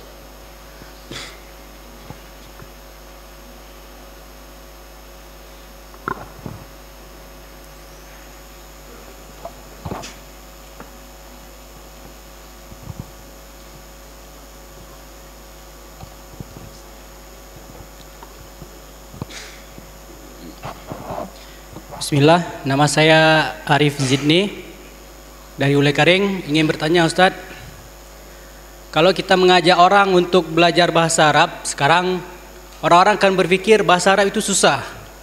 Nahunya, sorofnya, satu kata bisa berubah menjadi ratusan kata. Jadi karena mereka beranggapan bahasa Arab itu susah, makanya nggak mau belajar. Jadi bagaimana cara mengubah mindset orang-orang bahwasanya bahasa Arab itu bahasa Arab yang mudah dan menyenangkan? Itu saja Ustaz. Jazakallahu khairan. Baik, alhamdulillah sudah ada 3 pertanyaan, insyaallah akan dijawabkan oleh Ustaz Muhajir. Yang pertama dari Ustaz Nawawi tadi. Beliau pertanyaannya, para hadirin sekalian, bagaimana cara kita mengajarkan anak-anak kita sejak dini belajar bahasa Arab? Bagaimana caranya untuk bisa menyesuaikan mungkin dengan seumuran-umuran mereka, Ustaz? Nah, tafadhal Ustaz, ini yang pertama. Ya, ini sebenarnya berbicara tentang teknik, ya, teknik pengajaran. Sebenarnya bukan itu tema dan pembahasan kita, dan itu kami janjikan akan kita angkat sekali lagi. Nanti ada bentuknya pelatihan khusus untuk para guru bahasa Arab. Ya, kita akan coba menjalin kerjasama dengan MGMP Guru Bahasa Arab Kementerian Agama Banda Aceh dan Aceh Besar. Target kita, ya, mudah-mudahan tahun ini terlaksana. Itu di situ kita akan paparkan teknik pengajaran sehingga bahasa Arab itu menjadi mudah, ya, mudah. Dan ini, ya, kalau untuk pengalaman dari sekian banyak yang sudah kita ajarkan bahasa Arab, yang berhasil itu cuma mereka yang punya faktor limadha itu kuat. Kenapa Anda belajar bahasa Arab atau Anda mengajarkan bahasa Arab? Faktor why, faktor itu, faktor limadha itu. Jadi sepengalaman saya, kalau bapak-bapak datang, Ustaz saya mau belajar bahasa Arab supaya saya bisa paham Al-Quran, saya yakin itu 1 minggu dia ikut, habis itu nggak ikut lagi, karena itu bukan faktor kuat, walaupun seharusnya itu faktor yang harus kuat. Tapi ketika ada orang datang, anak muda, Ustaz Muhajir ajarkan saya bahasa Arab. Untuk apa bahasa Arab? Saya mau tes ke Kairo dan saya belum bisa bahasa Arab. Itu saya yakin 20 hari lancar dia, dan itu sudah terbukti. Ketika saya buka pertama kali program Darul Lughah di sini dulu, ada satu murid kita, cuma kita ajarkan 20 hari. Setelah itu saat ini dia sudah di Mesir. Baba dah kirim foto, dia sudah di depan piramid itu. Kok bisa dia 20 hari itu? Karena dia faktornya kuat. Maka sebagai guru dan sebagai pembelajar yang harus kita tanyakan, faktor Anda itu untuk apa? Anda mengajarkan anak Anda bahasa Arab untuk apa? Kalau cuma sebatas ke hayu-hayu, itu 2 bulan Anda ajarkan kemudian putus. Tapi kalau Anda punya visi misi panjang, Anda akan bergigih mengajarkan anak Anda. Itu cukup sebagai modal utama untuk teknik pengajaran. Kalau untuk teknik pengajaran selanjutnya, untuk anak-anak itu kita ada materi khusus nanti. Saya ada materi yang sudah kita buat, ada psikologi anak-anak yang harus dipahami oleh seorang guru bahasa. Jadi karena dia akan belajar bahasa asing. Dan kemudian ada resiko untuk anak-anak yang multi language, multi bahasa, itu resikonya ada keterlambatan berbicara. Tapi itu bukan resiko sebenarnya. Tapi ketika jadi dia berbicara, dia akan berbicara dengan beragam bahasa asing. Banyak orang nggak mau resiko itu, dia mau bahasa Indonesia 1 jadi baru belajar bahasa lain. Tapi yang paling penting, kalau visi misi kita panjang untuk anak kita, maka target awal utama kita itu banggakan dulu pada anak kita bahasa Arab itu. Jadikan mereka bangga dengan bahasa Arab. Bangga itu lahir setelah dia punya interaksi intens dengan bahasa Arab. Misalnya di rumah ada tulisan bahasa Arab, dia bertanya, ini apa Bi? Oh ini, itu bahasa Arab. Ini bahasa Arab. Ini bahasa Arab. Kalau saya di rumah, saya tidur, kalau ngigau itu bahasa Arab, Pak. Tanya sama umi anak-anak, Abi nyetengut bahasa Arab itu Bi, tapi ya, ngigau saya itu bahasa Arab, nilai puhum. Itu manfaat lain dari bahasa Arab rupanya, Pak. Tapi kalau ngigau bahasa Indonesia banyak rahasia yang terbongkar gitu. Tapi karena ngigaunya dalam bahasa Arab, yang di rumah pulang kepegang. Ya. Kebanggaan itu yang kita butuh sekarang. Ketika jadi guru bahasa Arab kita bangga gitu. Jadi pembelajar bahasa Arab bangga, saya belajar bahasa Arab. Dan anak kita warisi kebanggaan itu. Mereka harus membanggakan ini. Jadi kami punya 5 langkah untuk strategi guru pakar 60 hari lancar bahasa Arab. Langkah pertama saya cuma 1 poin. Banggakan diri dengan bahasa suci abadi ini. Banggakan diri. Berbagai macam cara kita tanamkan supaya dia bangga. Kalau dia sudah bangga, dia akan berupaya apapun caranya untuk mewujudkan. Itu yang hilang banyak pada ruh anak-anak didik kita, pada ruh kita sebagai orang tua itu. Itu yang hilang itu. Nggak ada kebanggaan lagi terhadap bahasa Arab. Beda di luar, orang dengan bahasa Inggris itu bangga. Anaknya bisa bahasa Inggris, itu bapak orang tuanya kemana-mana diceritakan. Alhamdulillah anak tanya kaji bahasa Inggris. Kalau dia bisa bahasa Arab, nggak pernah diceritakan itu. Hilang kebanggaan itu. Tuh, kalau teknik kita nggak berbicara tentang teknik, itu panjang kali lebar itu. Ada cara-caranya, ada tekniknya, dan kita sudah menyusun buku itu dan namanya Strategi Guru Pakar.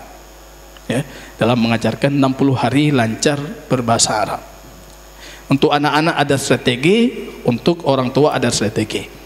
Makin tua makin bagus kalau untuk bahasa, jangan salah dipahami. Kalau untuk bahasa, makin tua makin bagus.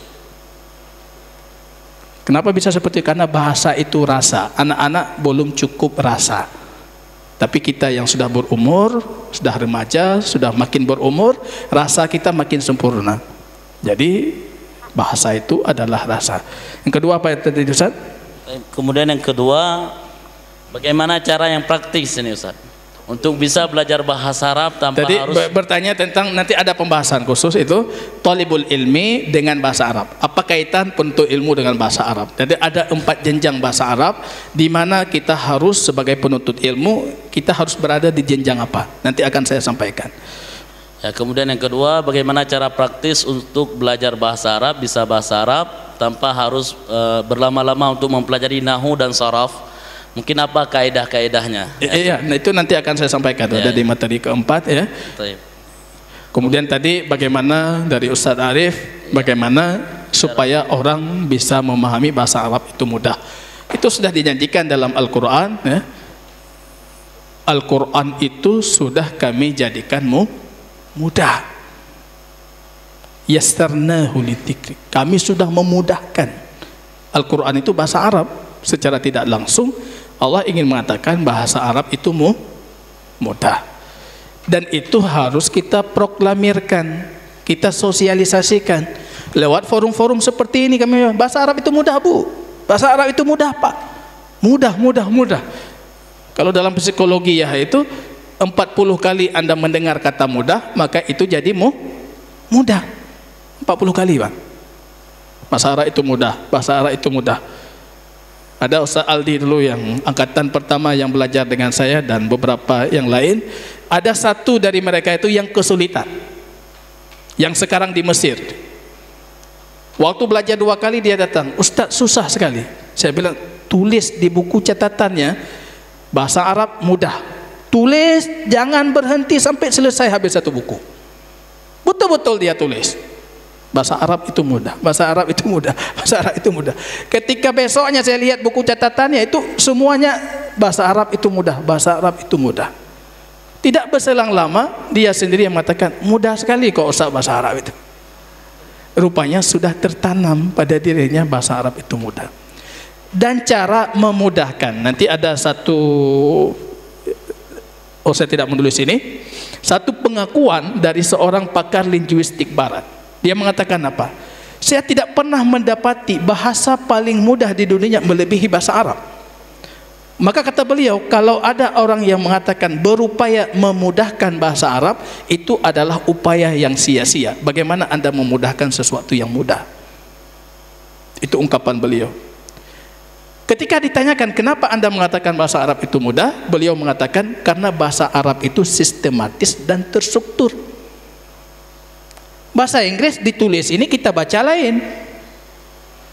Dia tidak sistematis. Kemudian mereka buat kaedah-kaedahnya seperti ini. Tiba-tiba ketika kita praktek untuk semua, salah juga. Rupanya itu keluar dari kaedah. Dalam bahasa Arab itu tidak ada. Karena bahasa Arab itu terstruktur dan sistematis. Kalau Anda sudah tahu polanya seperti apa, bahasa Arab itu jadi mudah. Yang penting harus tahu polanya dulu. Ya. Bukan seperti pola kita belajar bahasa Arab lama, bertahun-tahun kita hafal kitab saraf yang hijau itu, ya, lapik ke lapik, sampul ke sampul, ya. Lulus kita dari pesantren belum bisa bahasa Arab. Ya, itu pola lama. Ya, kita sudah berupaya memperbaharui dengan pola-pola strategi terbaru, ya, untuk pembelajaran bahasa Arab. Baik, kita lanjutkan Ustaz. Ya. Kita pikir untuk sisi pertama ini sudah kita batasi 3 soal terlebih dahulu. Selanjutnya kita akan memasuki sisi kedua dengan judul kedudukan bahasa Arab. Ya, ini kedudukan kalau kita lihat di zaman awal Islam, Rasul sendiri itu selalu mengapresiasi yang berbicara bahasa Arab dengan benar. Ketika ada seorang sahabat lisannya itu salah, apa kata Rasul? Arsyid lisana akhikum. Tolong perbaiki itu lisan saudara kalian ini. Itu ketika melihat ada sahabatnya yang salah dalam berbicara bahasa Arab itu. Arsyid. Jadi berikan dia ke jalan yang lurus, ya, karena dia sudah salah. Kalau Umar bin Khattab itu beliau perintahkan itu. Umar itu ketika mengirim gubernur, menteri ini itu, pertama kali diuji itu bahasa dia sebagai seorang pemimpin. Kalau melihat dia lahan punya kesalahan dalam berbicara gramatika bahasa Arab, itu dicopot dan diberhentikan. Bahkan Umar memukul anaknya ketika anaknya itu salah berbicara bahasa Arab. Padahal tidak dikenal beliau memukul anaknya dalam hal lain. Tapi kalau salah bicara bahasa Arab, nahunya salah, itu tepat juga. Itu Umar ibn Khattab. Kalau Ali juga seperti itu. Kita punya riwayat yang sahih dari Ali, beliau memukul putra-putrinya ketika mereka salah berbicara bahasa Arab. Dan beliau memerintahkan Abul Aswad, ya, untuk membukukan ilmu nahwu itu. Zaman Khalifah Umar bin Abdul Aziz, ya, ini kita tahu umat Islam itu memang sangat digalakkan. Beliau membuat itu tempat-tempat pembelajaran bahasa Arab untuk non-Arab itu, banyak sekali beliau buka tempat itu. Bahkan beliau disebutkan dalam riwayat yang sahih, beliau memukul anak dan orang-orang terdekatnya ketika mereka lahan salah berbicara bahasa Arab, itu dipukul. Tak boleh salah. Barangkali kita yang di zaman itu berpikir, kok bisa beliau keras sekali? Karena mereka sadar betul faktor bahasa inilah nantinya yang akan merusak Islam. Kesalahan dalam berbahasa, ketidakmampuan mereka berbahasa Arab itu yang membuka pintu kesesatan dan penyelewengan dalam Islam. Ya, ini yang harus. Jadi kalau kita baca dalam sejarah Arab itu, karya Sidi Lot itu, beliau mengatakan orang Abbasiyah, dinasti Abbasiyah itu menganggarkan 15.000 dinar untuk operasional sekolah yang mengajarkan secara gratis para pelajar dari berbagai macam kalangan, miskin, kaya, Arab, non-Arab, orang ajam, Muslim, non-Muslim, itu semuanya diberikan fasilitas belajar bahasa Arab. Sehingga apa yang terjadi di zaman Abbasiyah, orang-orang non-Arab pun dan non-Islam pun mereka lebih memilih berbicara dengan bahasa Arab dibandingkan bahasa kaumnya. Kebiasaan Khalifah Al-Ma'mun, ya, di masa Khalifah Al-Ma'mun itu yang membuka Darul Hikmah, perpustakaan terbesar. Semua buku-buku Yunani, peradaban-peradaban luar dibawa dan diterjemahkan ke dalam bahasa Arab. Sisi positifnya berkembangnya ilmu pengetahuan, tapi sisi negatifnya itu lahirnya produk-produk pemikiran luar ke dalam akidah Islam. Maka nanti banyak sekali penyimpangan akidah itu sumbernya dari peradaban Yunani, Hindia, Persia dan macam-macam. Bahkan dalam riwayah kita lihat, ya, itu Khalifah Al-Ma'mun, ada seorang penerjemah cilik namanya Hunain. Dia menerjemahkan buku-buku peradaban Yunani ke dalam bahasa Arab.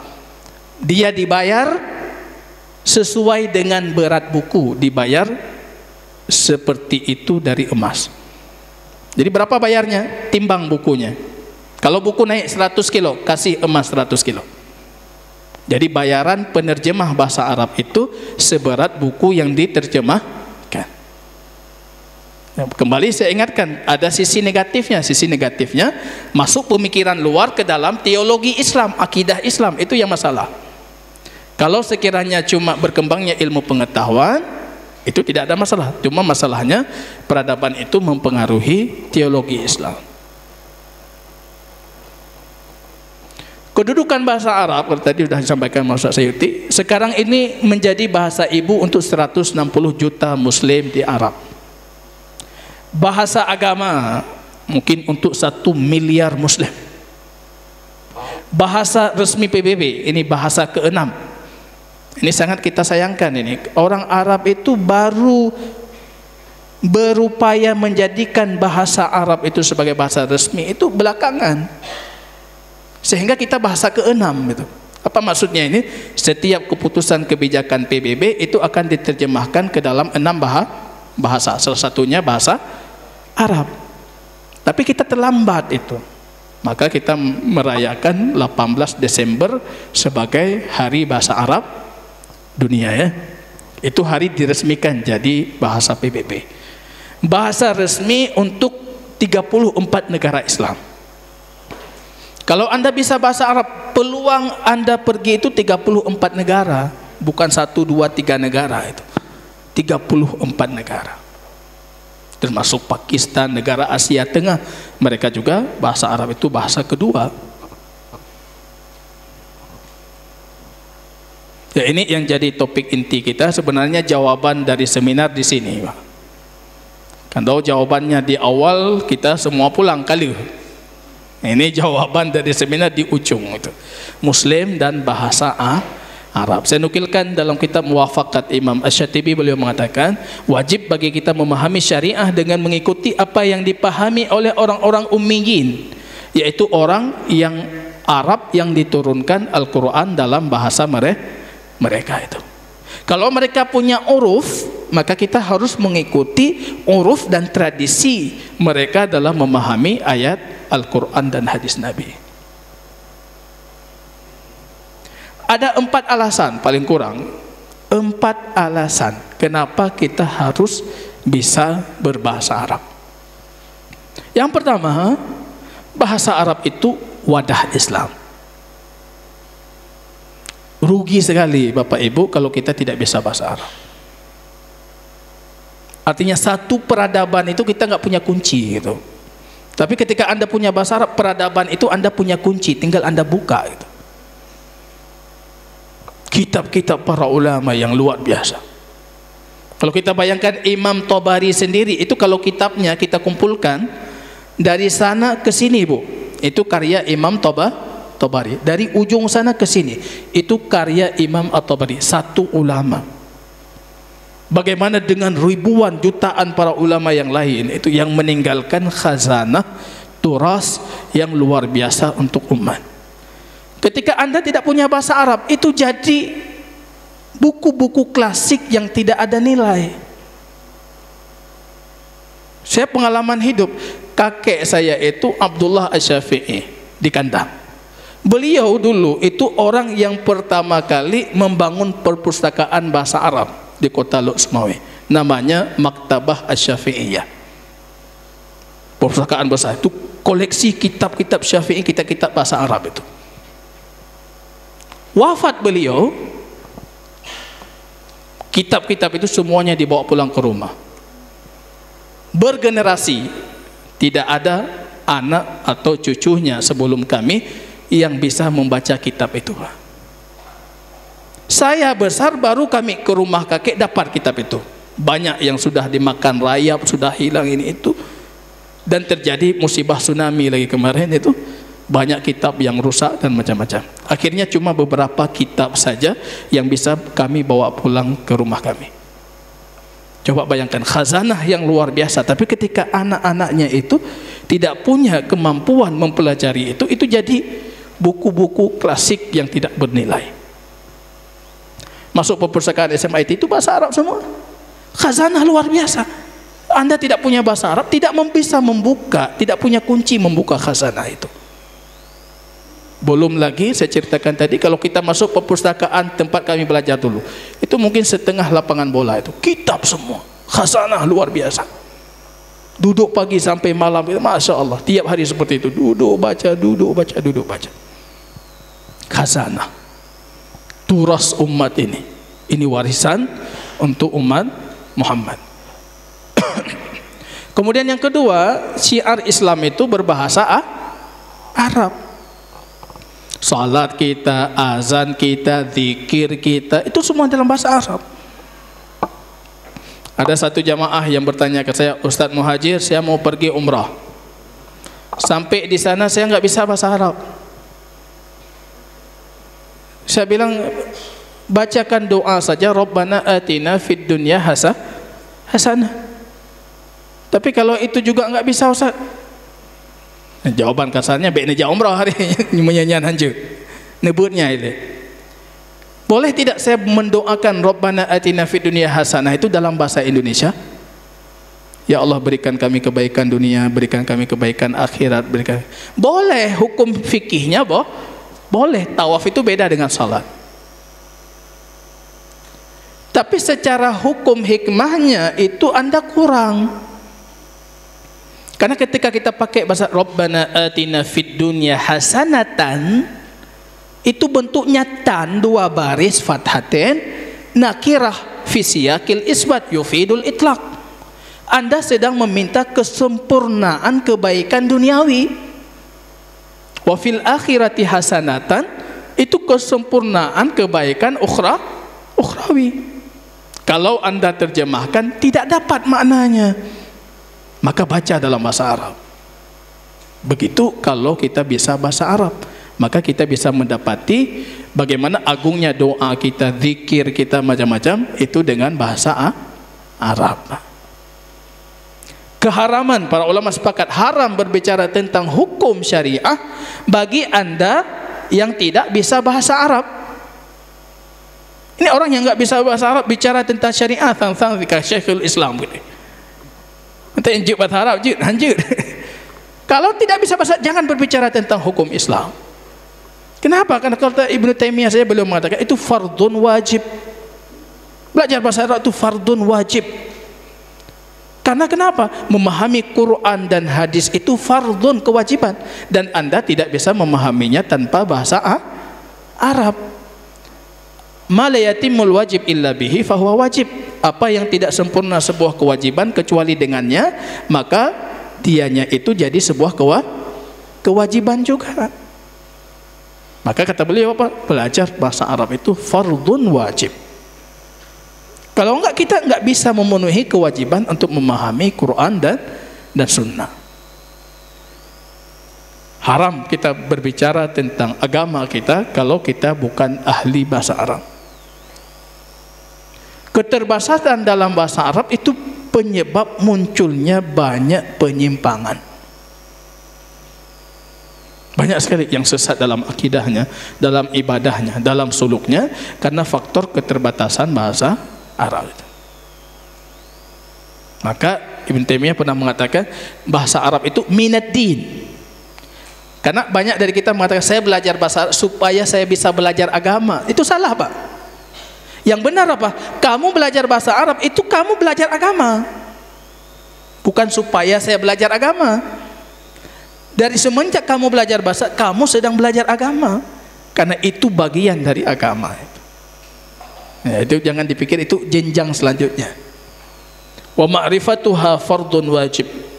Ya, karena itu sebuah kewajiban. Imam Asy-Syafi'i 20 tahun beliau belajar. Ketika ditanyakan kenapa anda belajar 20 tahun bahasa Arab, ma aratu illa isti'anatan lil fiqh, itu aku jadikan untuk membantuku dalam memahami fikih. Bahasa Arab itu untuk memahami fikih. Nah, ini coba kita lihat beberapa kasus. Orang Mu'tazilah itu mengatakan besok di hari kiamat kita tidak melihat Allah, menafikan ru'yatullah. Kalau anda bertanya kepada mereka seperti kata Zamakhsyari dalam Kasyaf, beliau mengatakan apa? Lantarani. Allah mengatakan kepada Musa, lantarani, surat Al-A'raf 143. kamu tidak akan melihatku.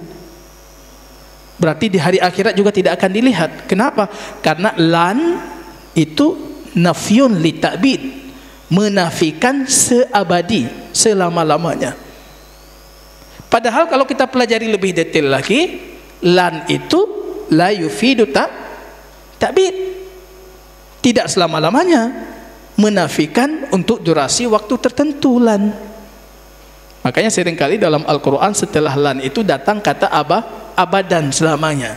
Berarti lan itu tidak berfungsi menafikan keabadian. Nah, makanya ahlu sunnah mengatakan enggak, ayat itu justru sebagai dalil kita akan melihat Allah besok di hari kiamat. Wa man qala lan apa kata Imam apa namanya? Imam Ibnu Malik dalam Syafi'iyah Kafiyah, man qala bilan tufidul mu'abbada faqaulu hurdud wa siwahu fa'duda. Kalau ada orang mengatakan lan itu yufidu ta'bid, maka perkataannya lempar dan ambil perkataan yang lain. Lan itu la yufidu ta'bid. Orang bisa sesat gara-gara lan tadi dalam memahami, salah memahami bahasa Arab. Wa idza sa'alaka ibadi anni fa inni qarib. Ada salah satu tokoh sufiyah itu ada di Yaman, beliau mengatakan ini ayat Al-Baqarah 186 itu dalil keharusan kita bertawasul dengan Muhammad sallallahu alaihi wasallam. Kalau mau minta kepada Allah, minta kepada Nabi dulu. Kenapa? Wa idza sa'alaka ibadi anni fa inni qarib. Kalau dia bertanya kepadamu tentangku, maka katakan aku dekat. Kata beliau apa? Berarti Allah tidak dekat kecuali kita meminta kepada Nabi. Mengartikan sa'ala itu dengan da'a, padahal sa'ala itu sa'ala istifham. Sebelumnya ada adatus syart idza, kemudian ada jawabu syart fa inni qarib. Kalau ada orang bertanya tentang muhajir, maka katakan muhajir di Arabiyah. Kalau orang tidak bertanya, saya tetap di Arabiyah. Orang mau bertanya kepadamu Muhammad ataupun tidak mau bertanya kepadamu, Allah itu tetap dekat. Jangan diartikan kalau mereka meminta kepadamu Allah dekat, kalau tidak meminta kepadamu Allah tidak dekat. Muncul pernyataan itu di Yaman, saya lihat urung angguk-angguk bere. Rupanya mandum tengah ya, salah ya. Itu bahasa yang disalahgunakan, sengaja atau tidak sengaja. Justru ayat ini perintah kita memohon kepada Allah secara langsung, karena Allah itu dekat. Ini yang jadi poin penting yang tadi ditanyakan. Kita di mana? Level belajar bahasa Arab itu 4 level. Level pertama belajar bahasa, yang kedua belajar ilmu bahasa. Level SMIT di sini. Belajar bahasa 1 tahun, tahun kedua mereka belajar ilmu bahasa, nahwu saraf. Untuk belajar bahasa tidak perlu nahwu saraf secara teori, tapi butuh secara aplikasi. Jadi jangan ajarkan anak-anak teoritis, ajarnya yang sifatnya aplikatif. Ilmu sarafnya aplikatif, praktek langsung Bu. Ilmu nahwunya aplikatif, jangan teoritis. Ism fa'il definisinya apa, ism maf'ul definisinya apa, macam-macamnya apa, itu nggak perlu, itu teoritis. Maka kenapa bisa kita janjikan 20 hari? Karena aplikatif sifatnya. Ya. Di luar banyak sekolah tidak membedakan belajar bahasa dengan belajar ilmu bahasa. Mutuntun hanjik bahasa Arab. Kalau kita di sini di SMIT belajar dulu bahasa Arabnya. Sudah bisa bahasa Arab, baru Anda belajar ilmu bahasa Arab. Saya pernah di Dayah itu kerjasama dengan program kita, sampai ke sana rupanya mereka baru belajar masuk ke Dayah langsung ngaji kitab nahwu dan saraf. Mereka belum punya bahasa, kok bisa belajar gramatika bahasa. Akhirnya belajar sampai alfiyah. Pukalah kabutnya alfiyah Ibnu Malik. Saya suruh setor, dia setor di luar kepala. Saya tes 1 bait syairnya. Apa maksudnya? Hanamfo. Bagaimana prakteknya? Tidak bisa. Karena mereka belajar teoritis tanpa aplikatif. Maka teori kita ini konsep kita itu pengajaran bahasa Arab itu aplikasinya. Ya. Kalau Anda sudah di level ini, ya, masuk level sastra bahasa, adab Arabi. Kalau di SMIT itu kelas 3, balaghah dengan 3 komponennya, kemudian adab Arabi, ada Diwan Asy-Syafi'i, yaitu levelnya. Setelah itu baru spesialisasi ilmu bahasa Arab. Ya, untuk orang yang ingin memantapkan lagi takhasus. Ya. Kalau bahasa ininya, ya, level pertama kalau Anda sudah bisa bahasa Arab, ya, level pertama itu namanya ilmu tashih. Apa itu ilmu tashih? Ilmu yang mensahihkan kita berbicara bahasa Arab, ilmu nahwu dan saraf, ilmu matan lughah. Level kedua ilmu tafsih, supaya Anda berbicara bahasa Arab lebih fasih. Itu namanya ilmu balaghah, adab Arabi, fiqhul lughah. Itu ilmu-ilmu yang harus kita pelajari. Kalau mau naik level ketiga itu level takhasus. Ya, misalnya ada naqd adabi, ilmu arud, cara buat syair bahasa Arab, kemudian pendalaman materi-materi takhasus untuk beragam ilmu dan disiplin ilmu bahasa Arab. Itu program takhasus jangka panjang itu. Ya. Ini 3 jenjang bagi yang sudah berbicara bahasa Arab. Tapi kalau belum, artinya kita balik ke jenjang pertama itu, belajar bahasa dulu. Apa yang kami janjikan 20 hari itu? Yang kami janjikan 20 hari itu belajar bahasa Arab komunikatif dengan standar mihaniyah aliyah. Apa maksudnya itu? Maksudnya 20 hari itu Anda bisa berbicara bahasa Arab, bukan bisa membeo. Membeo itu nggak butuh 20 hari, 2-3 hari sudah bisa. Tapi bisa bahasa Arab dan bisa mengolah kata. Nanti setelah Ramadan tambah 20 hari lagi bagi yang mau, berarti kita akan masuk kepada ilmu bahasa aplikatif. Tambah 20 hari lagi, 60 hari itu sudah jago. 60 hari.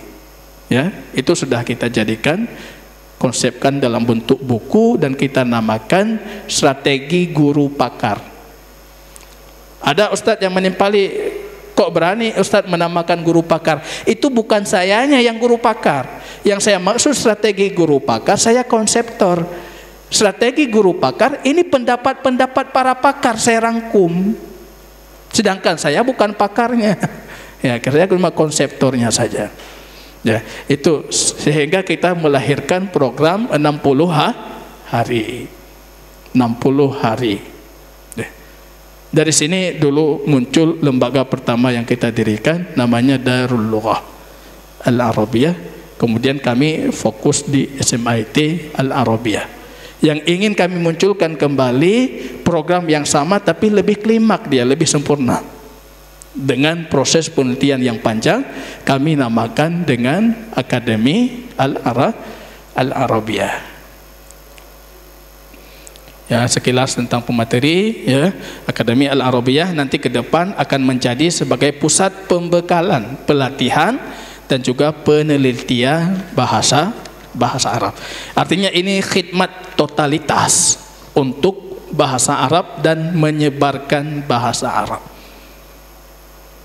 Masya Allah, untuk tahun ini saja kami alumni kita di SMIT yang kelas 3 itu sudah ada beberapa sekolah yang menghubungi saya meminta guru bahasa Arab. Tapi nggak ada satupun yang mau itu. Mutiro Haiti minta guru dari Melabuh, minta 2 orang. Ustaz, beasiswa full di IAIN Tungku di Runding Melabuh untuk murid Ustaz. Kemudian dapat gaji ngajar bahasa Arab. Saya tawarkan Pak Mursa Mutiro Haiti tapi. Pu beasiswa full, beasiswa ayah anak bebe loh. Ya, saya tawarkan itu, mau dah. Reza Abdullah saya tawarkan, dia Banda Aceh ada Ustaz, Banda Aceh tak prehele. Begitu sekarang dibutuhkan. Kami di sini desa itu menjanjikan itu. Anda bayar masuk ke sini, per bulan Anda bayar, tapi ketika keluar dari sini, anak Anda itu sudah bisa Anda menafkahi dirinya sendiri. bahasa Arab, dia bisa mengajarkan, dapat sedikit kebaikan duniawi, bisa melanjutkan pendidikan, ya, dan beragam yang bisa dia lakukan. Jangan pernah katakan mahal untuk skill. Skill itu jangan katakan mahal.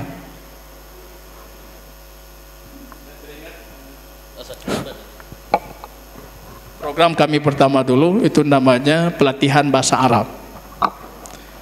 Murid pertama saya itu Ustadz Aldi.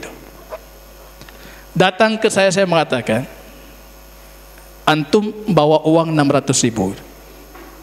600.000 Ustaz, nggak ada uang. 600.000, kalau mau datang, kalau nggak mau jangan. Rupanya betul-betul datang bawa uang 600.000 itu. Hari ini rupanya bahasa yang kita ajarkan itu sudah lebih mencukupkan dirinya sendiri dan keluarganya. Ini skill. Anak-anak kita butuh skill. Butuh skill. Ini keterampilan mahal. Dia membayar sekilas berapa, tapi dia bisa mendapatkan berapa.